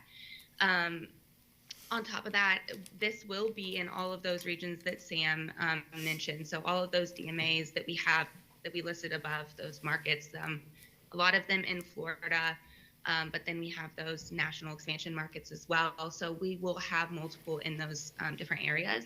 If you'd like a breakdown of kind of how many are in what DMA, I'm happy to provide that as well. I can get that from our Agenuity team, but it's quite a lot. There's, it's hundreds of billboards that we're able to access. The good part about it though is that we're also not paying to have our ad on there 24/7. Right. So What is with the digital CPM? What is the CPM on that digital billboards? Let me pull it up so I'm not misquoting you. Give me just a second. While she does it, I would also just recognize as well that Miles Partnership is a very large firm, and we have their buying power as well as the buying power of Agenuity, so that drives our cost down as well. And, I hope nobody's confused. We understand we need to put this in place 1 October, which means there is some pressure today. It's just that there's a lot of jargon. The read ahead was good, but it makes a lot more sense once it's presented. So, for example, what is the timeshare on an Agenuity billboard? Are we on it 30 seconds at a time, 50 times a day, 20 times a day, 3 times a day, and how many boards? And I don't expect him to give me an answer right now. But in terms of concepts, this is a fairly dramatic change. Technology is changing and we're leveraging it, and that's what we want to do, but it just leaves us with a lot of questions. It's very difficult to make the mind shift from, speaking personally, as someone who entered advertising in 1990 when we still did paste up. And everything that they are doing, I now run a digital firm with some reluctance because I'm kind of a dinosaur. But I have learned to trust the digital portion of my company, and these guys are much larger than mine. And everything is done so quickly, and AI has permeated everything. So I'm just curious what the CPM is, because I did used to do media buying when I was a tiny agency back in the 90s, and I know what CPM should roughly be, so. I'm going to wait to a second, because I think we need to go forward, but I will say, AI scares me more than anything, and honestly, I've been working machine logic languages and long-string algorithms since the 1980s. AI is nothing new, but it stands to homogenize things, and we're a niche place. Use of AI is not our friend. It really is not our friend. Yeah. And if we lose that, if we lose the ability to communicate what is special about all of Citrus County and Crystal River particularly. Well, no, I mean, that billboard shows how special we are. My point is about the underpinnings of that is to your question on what time of day it's shown, how long it's shown. Is it 15 seconds? Is it 5 seconds? Is it 20 seconds? All of that is scientifically backed up. And so, and you could be darn sure they're going to reinvest on success. They're going to track everything, and if the results aren't there, they will pull money out of that and put it somewhere else. So while they're getting the data, though, I am willing to second the motion as Mike worded it, that we proceed, with this concept for implementation. And trusting the fact that A, that it's well developed, and B, that we're gonna get feedback as we go along, and finally C, they'll make adjustments as they need to. And to going forward, even like next year, as we kind of grow together and learn more about each other, I think, maybe this it makes it a little bit challenging, with the county and the budget and how we present things. But, maybe we need to look into not a September, maybe that August standpoint or July, just to maybe get something in front of you to have a little bit more time to digest some of the details. We tried not to bog you guys down, being honest, because you guys are all running businesses and everything and personal things, but we can try to get this information out to you as much as possible, but we try not to dig in the weeds as much to give you that overview. But as you have questions, and they're valid questions, maybe there's some things we can do as far as getting the information to you a little bit earlier. And I'll tell you, I think the something is, don't just give me digital there, give me digital here. A picture is worth 1,000 words, when we get it. And reading slows it down, so okay. We should move to August, but we should also get a little more that's sent to us digitally that we can do to read. That's not a problem. That's not a problem. Just a quick question as part of the discussion, is that $50,000 spent in this particular market, is we have any idea how many eyeballs we expect to see on that, which would go back to the question on your CPI, your CAPE that you're asking? CPM, Yeah. cost per thousand. Do you have that number yet? I do, yeah. So it does vary by location. So I have kind of a range for you, but looking at a billboard, you'd be looking at a $8 to $15 CPM. Those electric charging stations are going to be just a little bit higher than that, where those are applicable.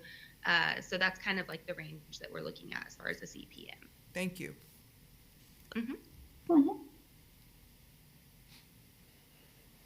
All right, any other board discussion or questions? All those in favor? Aye. Opposed? Motion carries 5-0. Thank you. Thank you, guys. Thank you, guys.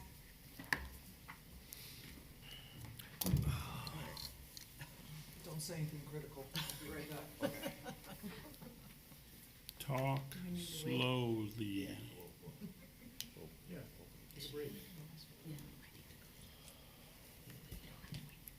I know, we do have to. 5 minutos.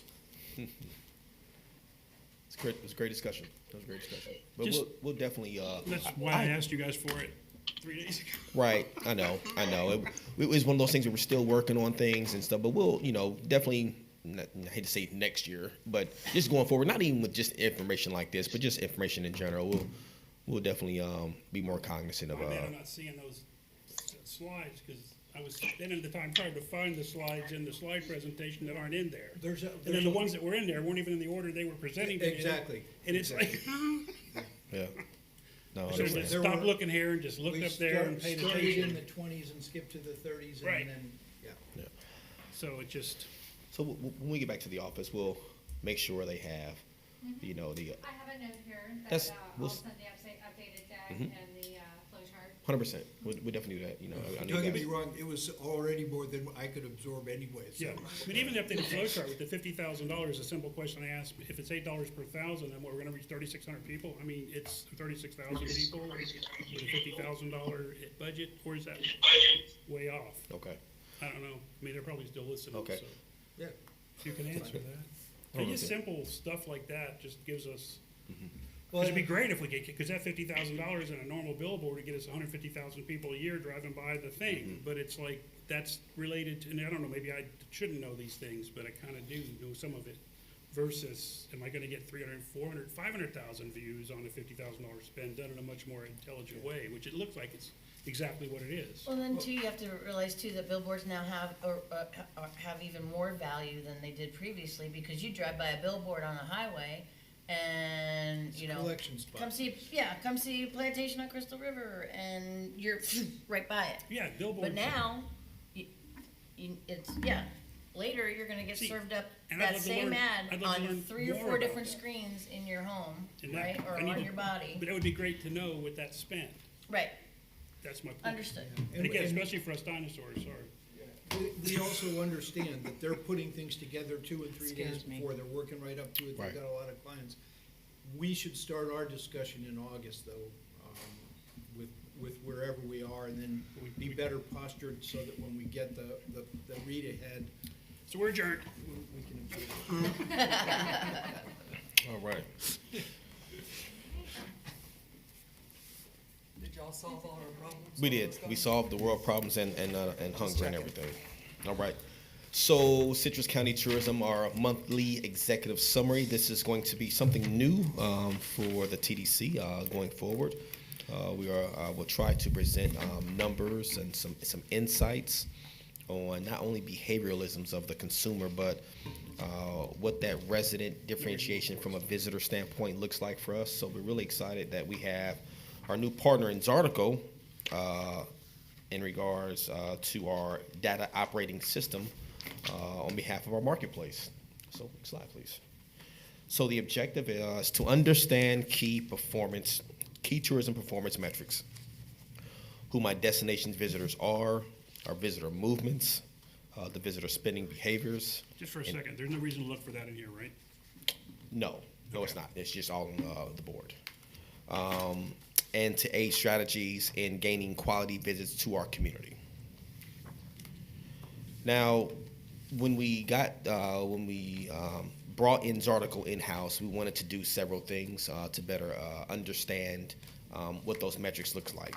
Now, what is a quality visit? Quality visit contributes to a more value than cost to our community. Overnight, multi-day trip contribute extended tax revenue and spending for local benefits. It occurs during a low demand periods, of course, helping to stabilize the demand of our services. It follows high engagement with our recommendations of how, when, and where to visit. And it supports our locally owned businesses keeping profits within the community, of course, Citrus County. Some key insights, again, just to kind of give you guys some metrics now. Now, this is, everything I'm presenting now is happened in August. The good thing about this article information, it's pretty much live. You good? No, yeah, okay, you're fine, you're fine. So key tourism performance indicators, again, this is just in August. All right, I'm gonna use this now, I think. Let's see, oh, yeah, perfect, all right. Okay, all right. So key tourism performance indicators. Visitors represented 24.5% of all the devices observed in the destination. There's two ways we track consumers now, our visitors. One is geolocation with the cell phones and the credit card spend. And both of those metrics gives us a really great idea on who is coming into the marketplace. Visitors represented 10.3% of all spending activity in the destination for the month of August alone. Hotel average stay value was $319. Where were visitors from, and what did they do? 35.5% of the visitors were from out-of-state markets, and the top visitor origin markets include Tampa, Orlando, and Jacksonville from an in-state standpoint. The Crystal River region was the top visited region, and outdoor recreation was the top category visited. No surprise. What states? Isn't this the largest share? Say that one more time, Mike. Do we know what states? It's 35% of our visitors from out-of-state markets. So then we just go into Tampa, Orlando, Jacksonville. So was it Georgia, New York, Tennessee? I got that in some other slides coming up for you. Now, where are the visitors spending their money? 20% of their restaurant revenue came from visitors. And visitor spending accounted for 36% of the revenue at attractions.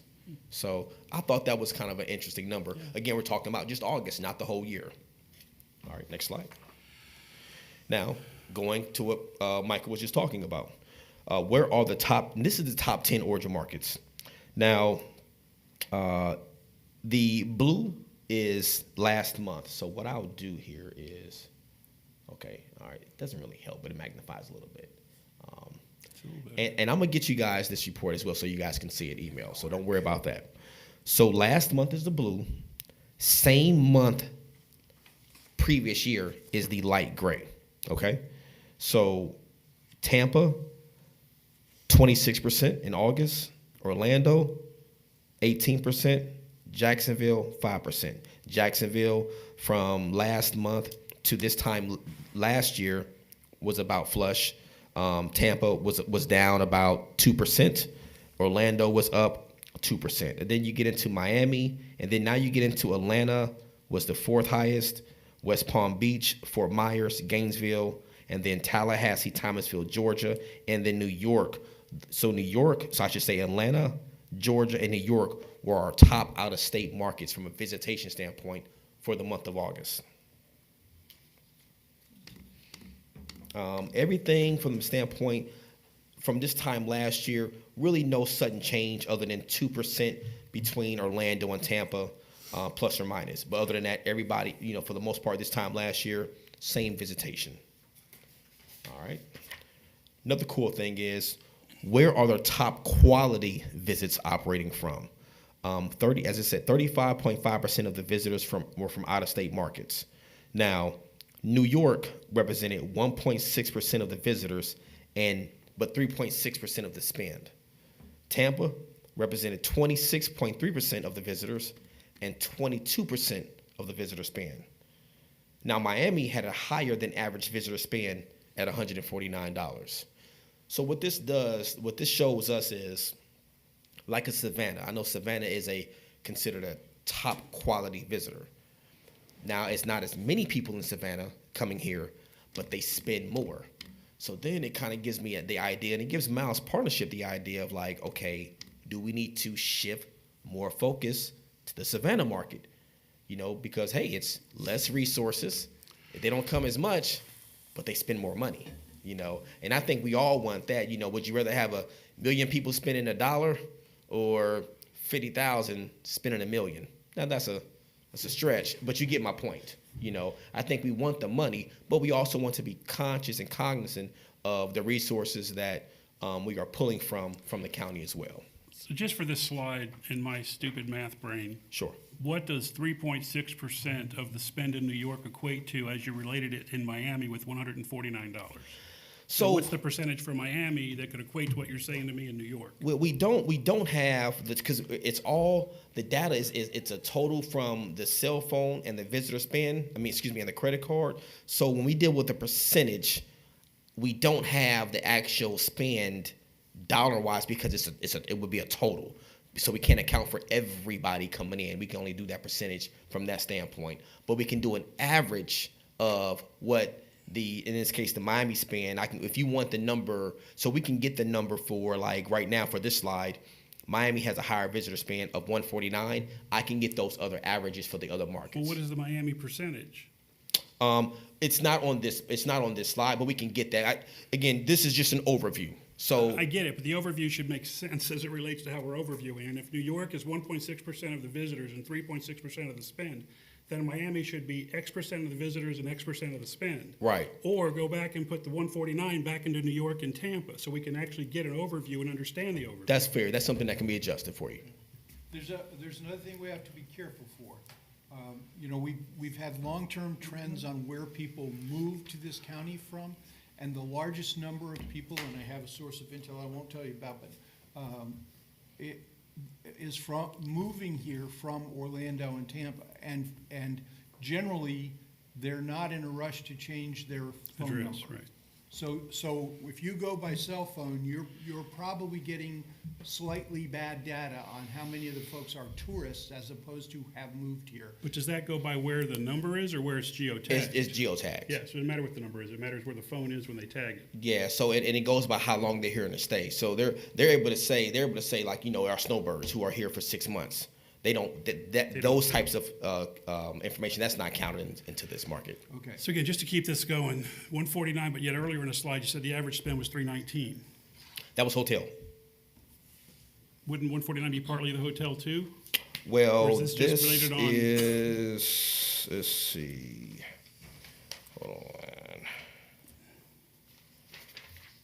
It was just like the other day when we said that Visit Florida says they have record numbers of tourism in the area, but yet all the star reports show a 2.9% decrease in that. Yeah. So all right. So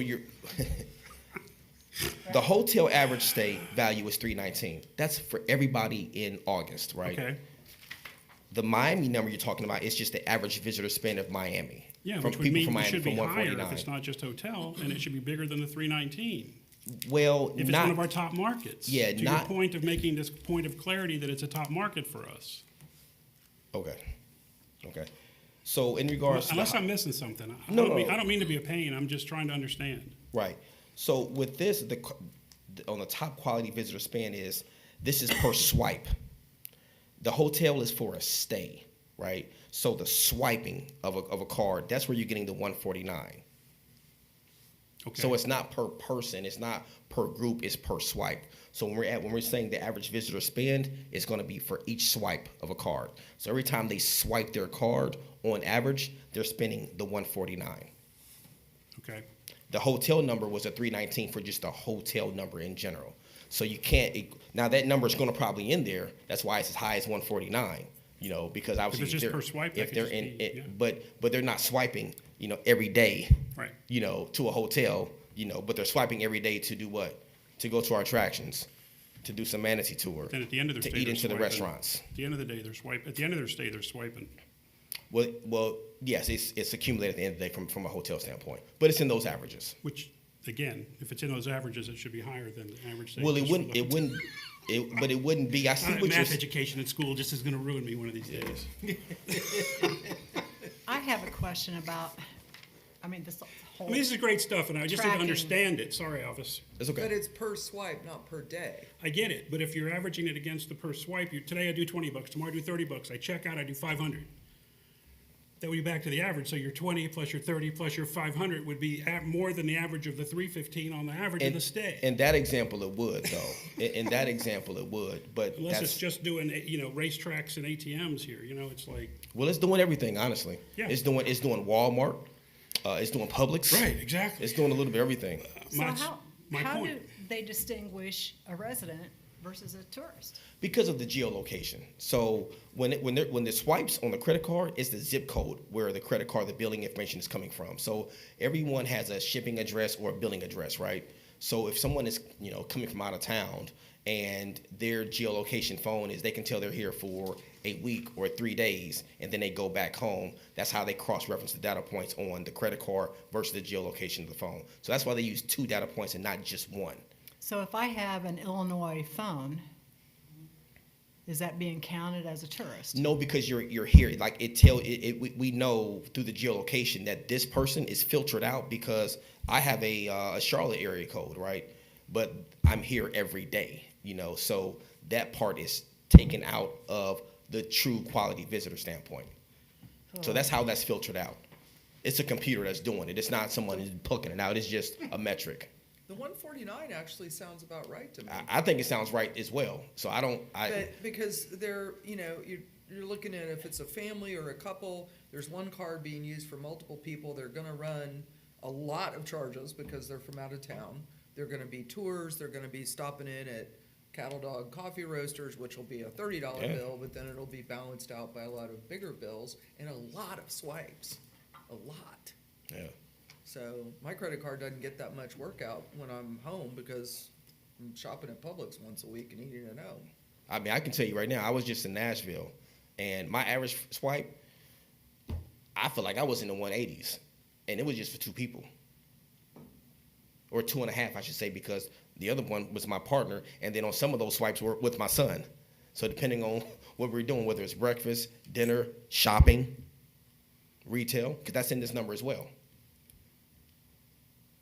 I don't know, it passes the smell test for me. Sounds about right. Then we'll just go back to my original point: is how does $149 compare to 3.6%? And that's what I'll get you personally in regards to those other breakdowns, so you can kind of see I think what you're driving to is you want to see that comparison. So again, for the sake of time, I can't, I don't want to bring in a booklet. I want to bring you guys just some numbers so you guys can see. And this is all new to everybody, so we're trying to learn. 100%, 100%. But understanding that I don't want to bring in too much numbers because the meeting will never end. Get it. So I'm just trying to give you guys some oversight in regards to. We want to give you guys some oversight in regards to. Hey, here's some top markets. Obviously, Miami, they spend a lot more money. For whatever reason, I don't really know other than it's Miami, and they just spend extra money in places like this. I might have assumed they spend more in New York. Yeah. Because when you go to a restaurant in New York, it's a hell of a lot more expensive than it is anywhere, even Miami. Yeah. Well, maybe not Miami. That money there, we're tracking the spend here. Right. I understand that, but when I used to take the international guests in front of one of my expensive hotels and I'd show them the menu price and they go, $50 to start a thing, that's about right. I take the domestic tour to the same tour and they're like $50 for one meal. So the New Yorkers are used to higher prices usually, and Miami people are, than what Crystal River has to offer. Well, the good thing about it is the credit card data doesn't lie.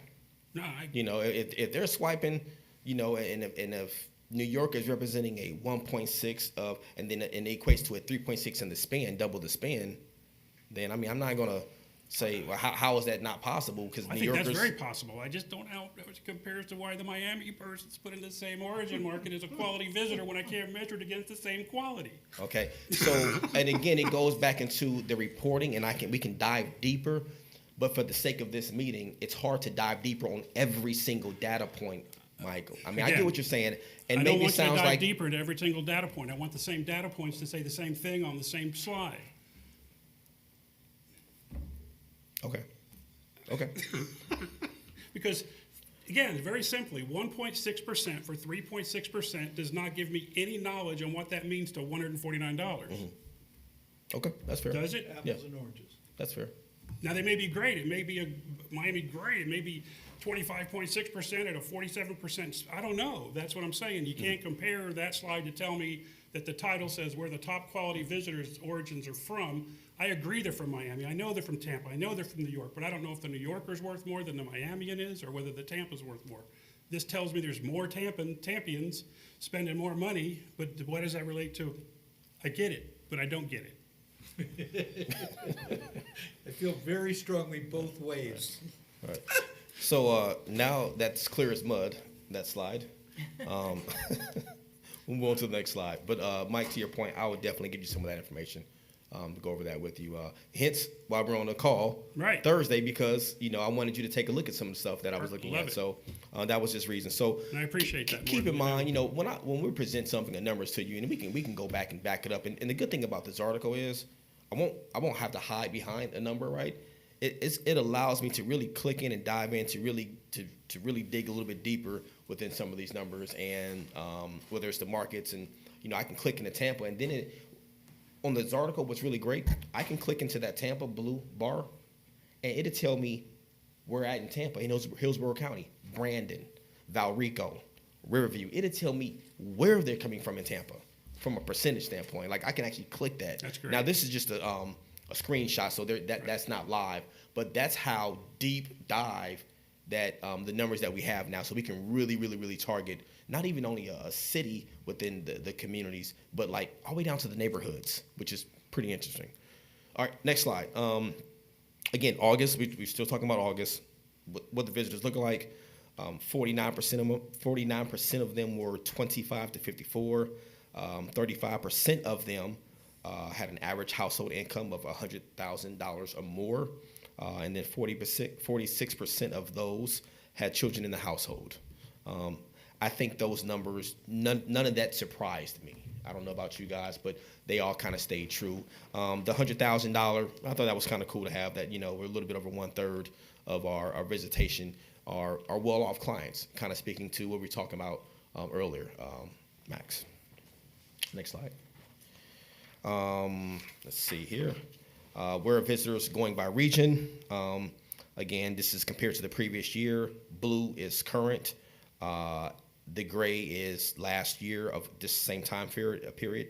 Obviously, 43% of them are going to Crystal River. Another 23% is Homosassa, the Inverness region, 20%. The wildlife management areas, those are the trails and the parks and everything. That's at 4.9%. And Lecanto actually came in pretty high at 4.8%. And that doesn't surprise me, because that's where all the growth and the parkway and the new stores are coming into place too. So I'm curious to see how that bar continues to grow because of the new development going there. So when people are coming to town, they're going to those centers and everything. So, but Crystal River again observed the highest visitation, and there were just minor shifts compared to the previous year. But everybody, there was no dramatic shifts from this time last August. Okay, now the next slide is really cool. This is we've identified with this article POIs. POIs stand for points of interest. Outdoor recreation is our top driver for visitation. Max will be very happy about that. While retail and food had a slight decreases compared to the previous year. Now, of course, you see outdoor recreation, you see accommodations, you see retail, and you see food.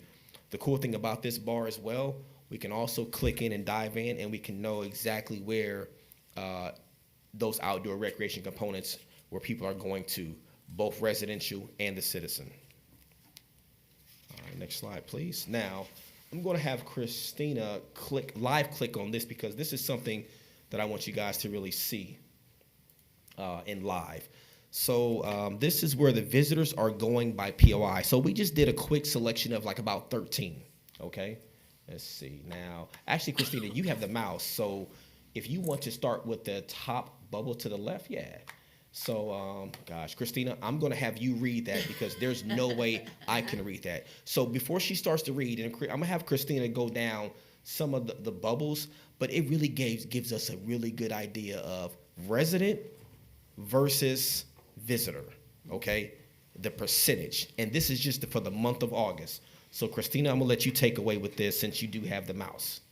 So this first one is Three Sisters Springs. Residents percentage of total, 39%. Visitors percentage of total, 61%. Total devices percentage, 6%. And if you want to, you Explain can. the last part. Yeah, what's total devices mean? So the total devices is just Thanks, the Alex. average of total devices in that Hold on, area. wait. The average of total devices in the Hold on, area wait, they were let's at go. Three Sisters. That's all it is. Next one is Hunter Springs Park. Residents percentage is 52%. Visitors percentage is 48%. And just keep going. Homosassa Springs Wildlife State Park, 60% residents, 40% visitors. And before she goes on, to the left, the number that goes up and down, that's the visitor. The numbers on the bottom are the residents. Sorry, I was in front of the mic. The numbers on the bottom are the residents. The numbers vertical are the visitation. Cool. All right, this next one, Crystal River Wildlife Refuge and Visitor Center, 62% residents, 38% visitors. Crump's Landing, 67% residents, 33% visitors. Wow.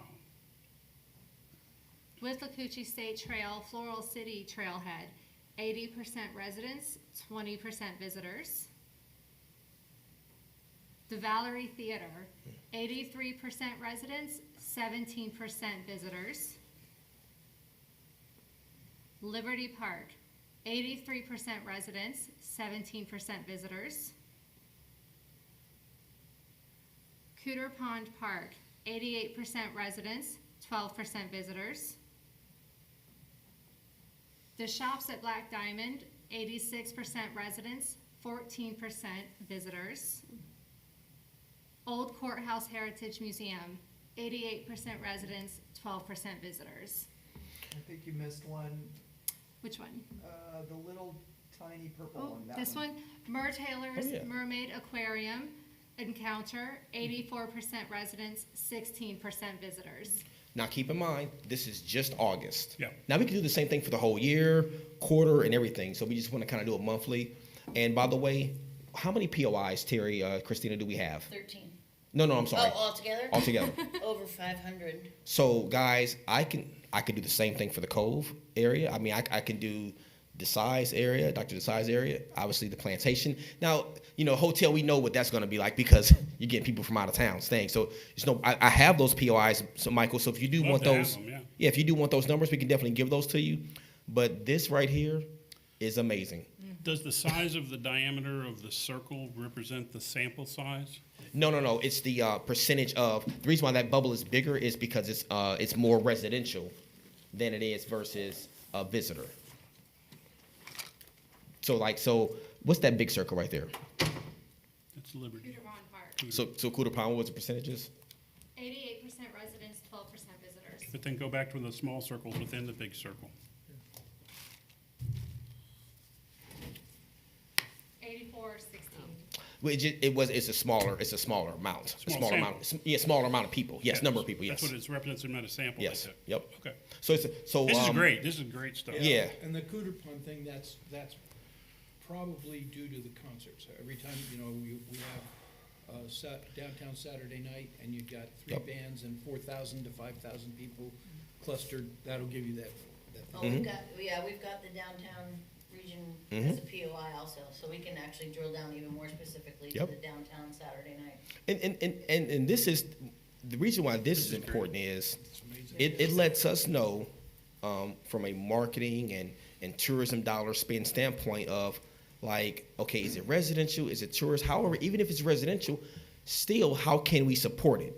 This is not to say we don't support, because we're going to support everybody, but this really drills down to like, okay, what these metrics look like. And then, I would say probably come November, January, February, these numbers are going to look a little bit different. It's going to probably be more visitation for, Three Sisters because manatee season, for example, but guys, to have this type of data at our fingertips, It's huge. it's pretty powerful. So, any questions on this particular slide? Nope. Michael, if you do, I'm going to ignore you.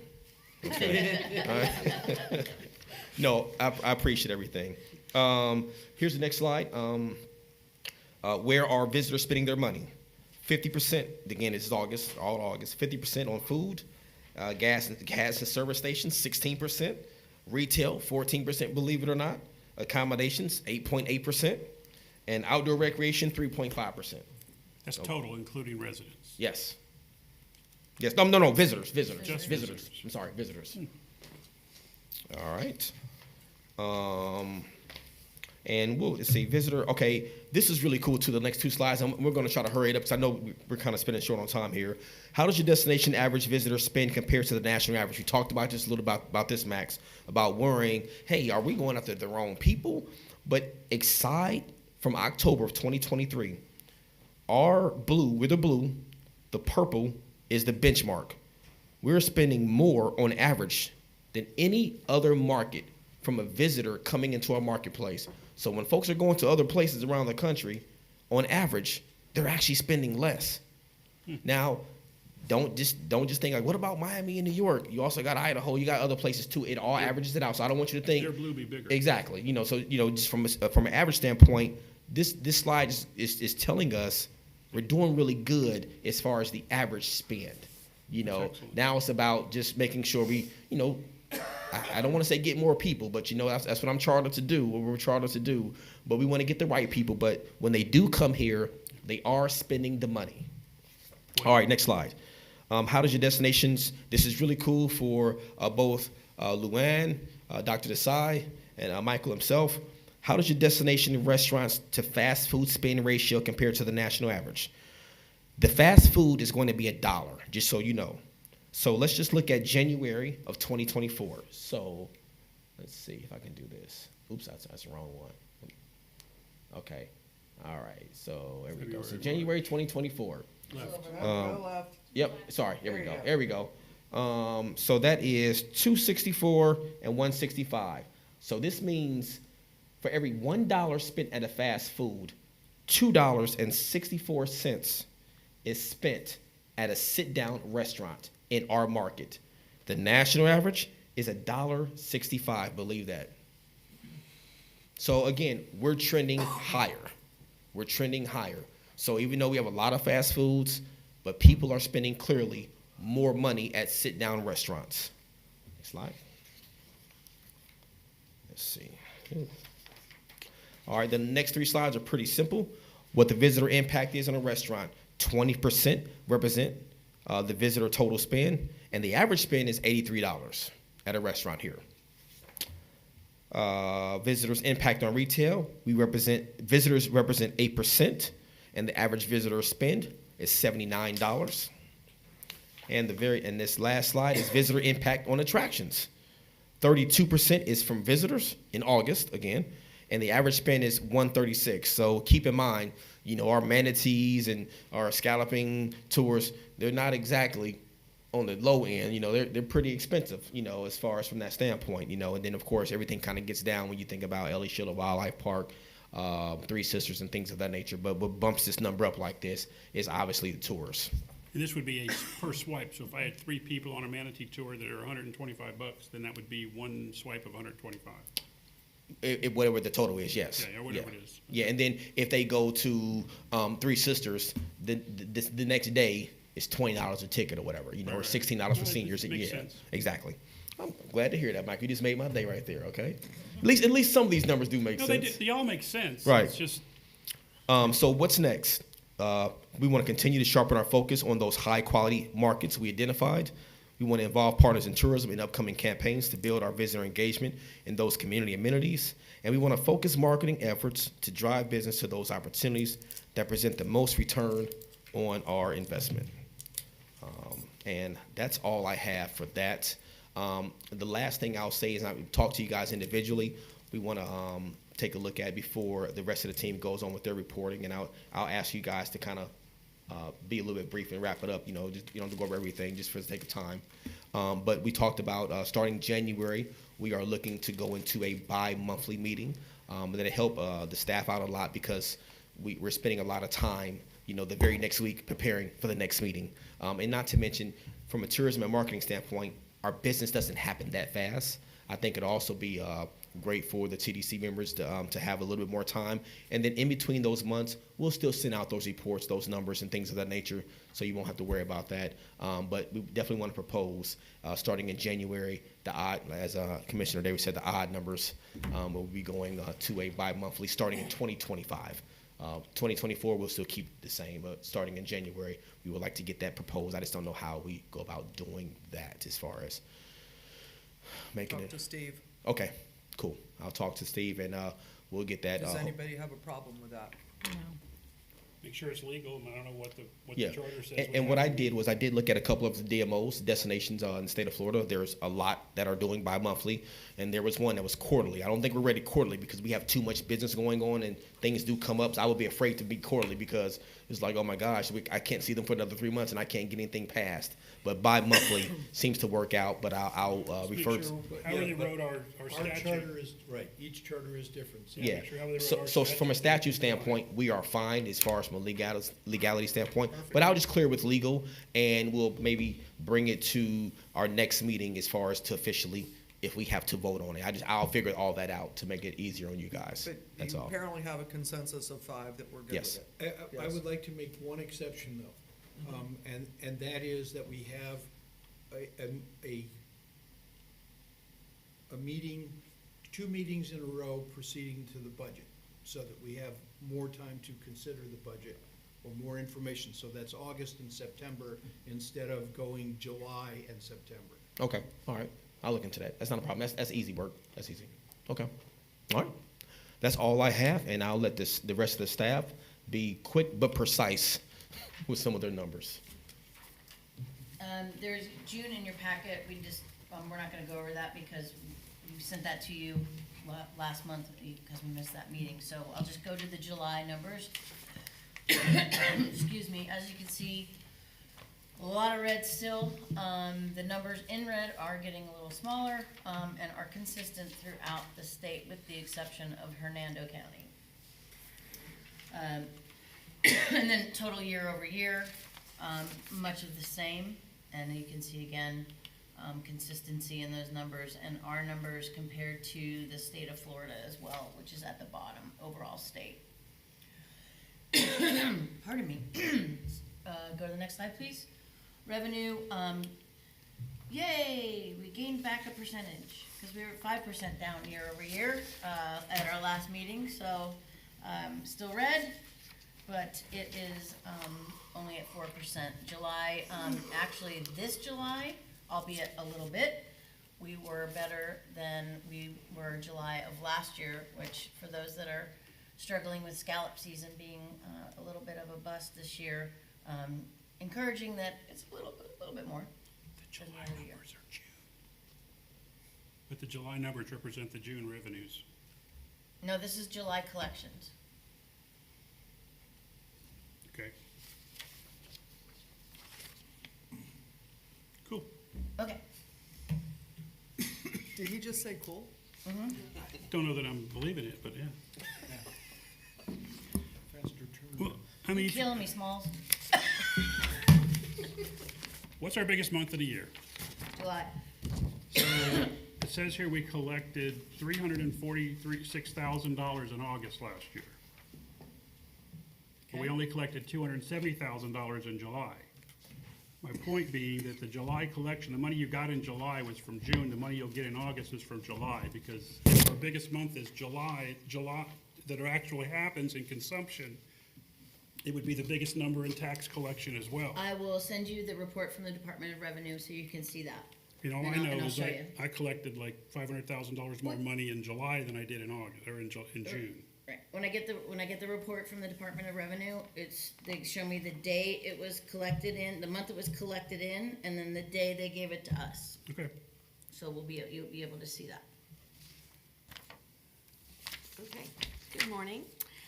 What we're looking at here is from the middle of July to the middle of August, and these are our best performing posts. On Facebook, I had done a post on basically what to do and see in Homosassa. That did quite well. Then, of course, Captain Tony is always our man of the hour on our fishing report. He does a great job. And then for Instagram, it was a dancing scallop, so kind of pushing a scalloping season. Thank you. And then we're still in second place when we look at our follower comparison. And then, let's see, we did really well on post reach on Facebook, over 100,000, and our Facebook reach was almost 1 million, which did very well. Our stories did quite well as well, so pretty good month for us. And then this was a little truncated kind of numbers because we didn't have August, so the numbers look a little bit lower because I only collected for 1 week, so that's why they're a little strange. But I did a post on the Sunshine Lodge, which did well. Sunshine Lodge being in Floral City. Then again, Captain Tony, and then. At the end of August, we had a really good segment on, Good Day Live, Channel 10, and we'll talk about the numbers for that a little bit later, but that was very positive for us, and that's Paul Cross from Paddletail Waterfront Adventures, and then Chef Wallace from Wallace's at the Greenhouse in Homosassa, and those are the hosts, Janelle and Java. Thank you. And then again, this is just like 1 week of numbers, but you can see we did pretty well. Our Facebook reach was almost 250,000. We still stayed strong in second place, and I did 15 stories in 7 days. These are some upcoming fam trips. One that we got from Lieb, our German PR company, is Willie Charnel. That's a Terry tour, and they're coming Friday, correct? Mm-hmm. And that's a big group. That's like 16 people. And then in a couple weeks, we're going to have Brazilian RV influencers, 2 couples. They have very high followers. Each of them have like about 500,000. So that's a really good opportunity for us. Outdoorsy Diva is coming on October 3rd and 5th. She was going to come last month, but Hurricane Debbie happened, so she had to reschedule. Then we have another group from Visit Florida, more Brazilians. These are content creators again, high followers. And then we have a journalist from the Toronto Star coming in the early part of November. And this is our PR reports. We did pretty well, over 3 million impressions. And then, again, a shout out to the Good Day Live. Almost got 1 million impressions. That did very, very well. And then we had print media in Florida Sportsman, as well as Tampa Bay Parenting. And I just want to mention, Avis had some numbers that said that 49% of the people who visited here had children. So Tampa Bay Parenting is a great media outlet for us. And we also just posted a blog about what to do with kids in the fall. So check that out on our website. It's really fun. And then I just wanted to mention some media coverage that we had. These two on the left, Ocala Gazette and Ocala Style, those came directly from our Elvis media tour that we had in July. So those were beautiful articles written about Inverness and the Elvis history, a lot of great coverage. And then I just wanted to make mention again of our Channel 10's Great Day Live, almost 1 million views on that. And then Kelly is not here. She is in Hershey, Pennsylvania at an RV show for us. And so she gave me some numbers, so I'm gonna talk about those. So we had 16 states. These were walk-in visitors, and the most people visiting were from Florida, Texas, and Georgia.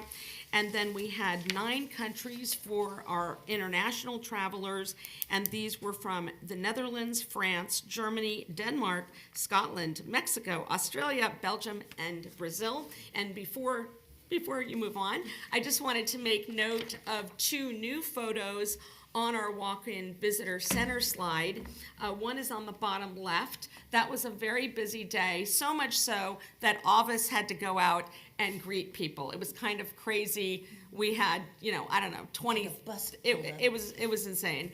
And then on the kind of to the left, there's a photo of Avis, a visitor, Christina and Kelly, and she had brought in her dog. I don't know if you know this, but our walk-in visitor center is dog friendly, and we have a lot of information about where to bring your dogs. We also have a blog on our website that talks all about where to stay with dogs, tour companies, restaurants. So we're very dog and kid friendly. So just that's it, I think. Yeah.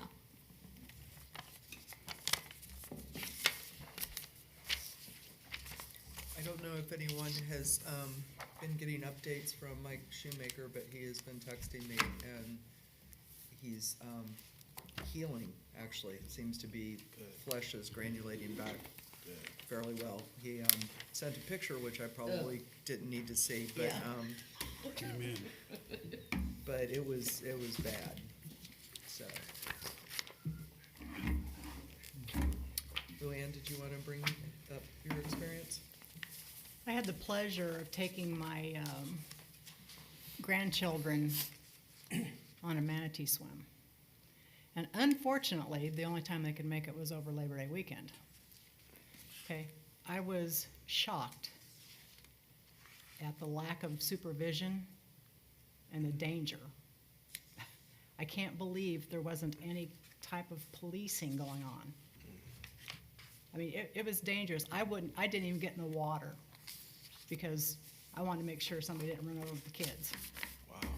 It was so busy, and people disregarding secured off areas where the seagrass was being rebuilt and all that sort of stuff. I was just shocked. So now I understand when you start talking about preserving our resources. If we don't do something, we're not gonna have these tourists come. And you want me to chime in now? Yeah, go right ahead. So I told her that I grew up on Crystal River, from 78 onwards.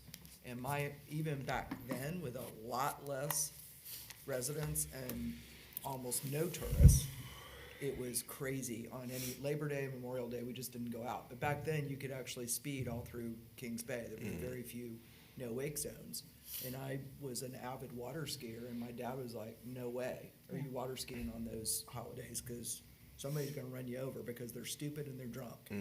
And, I'm sorry. I Yeah, just there said were the wrong so camera. many, But, so many boats, and, so fast forward and you have all of this, and you have a lot more speed restrictions, which are great, but you still have people of variable skill on how to drive a boat, and just too many there. And I've said this several times, and there seems to be very little appetite for it, but we've got to figure out a way to throttle some of what's happening in Crystal River itself. And the manatee harassment has got to stop. The separating calf from their mother is abominable.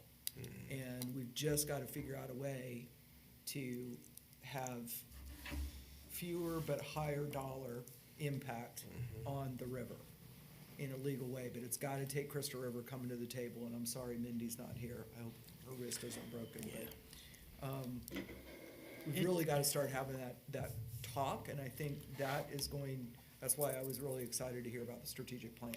On that note, the city is obviously aware of the latest, incidents, plural, with the harassing of the manatees on the water. Terry helped bring some folks in, some operators into the office about a week ago. We had a good session in regards to how we can help how we can assist. Obviously we don't, you know, implement any laws or regulations, but we're trying to bring in, of course, Fish and Wildlife. They actually have several active investigations, plural, with several tour companies within those areas. So that's a good thing. But the city understands that there's definitely some issues going on, and they're trying to, mandate some things, where there's some licensing and some regulations. So let's just say it's there. They're trying to start that and meet and do the responsible thing. Luann, I hate to really hear that. I mean, my tour guide, the organization was great. Yeah. That part was great. It was everything else. I mean, there was this much space between boats. Oh, wow. I mean, you could walk across the water on boats, and the lack of inexperience, and not all boaters know what they're doing, and you just don't stop a boat. Yeah. And the only person I saw doing any kind of policing, there was one Coast Guard. Mm-hmm.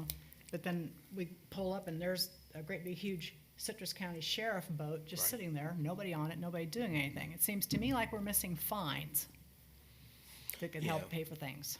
I know they have the sheriff's boat. They put money into that program, but it's like one. I mean, it's like, they just, from a budget standpoint, something to look into. I just don't know, between that and the Coast Guard and then Florida Wildlife, it's not a lot of man/woman power on the water. I mean, that's a fact. And I understand that, but it might get to the point, like in Colorado, you have to make an appointment to get into a national park. Oh.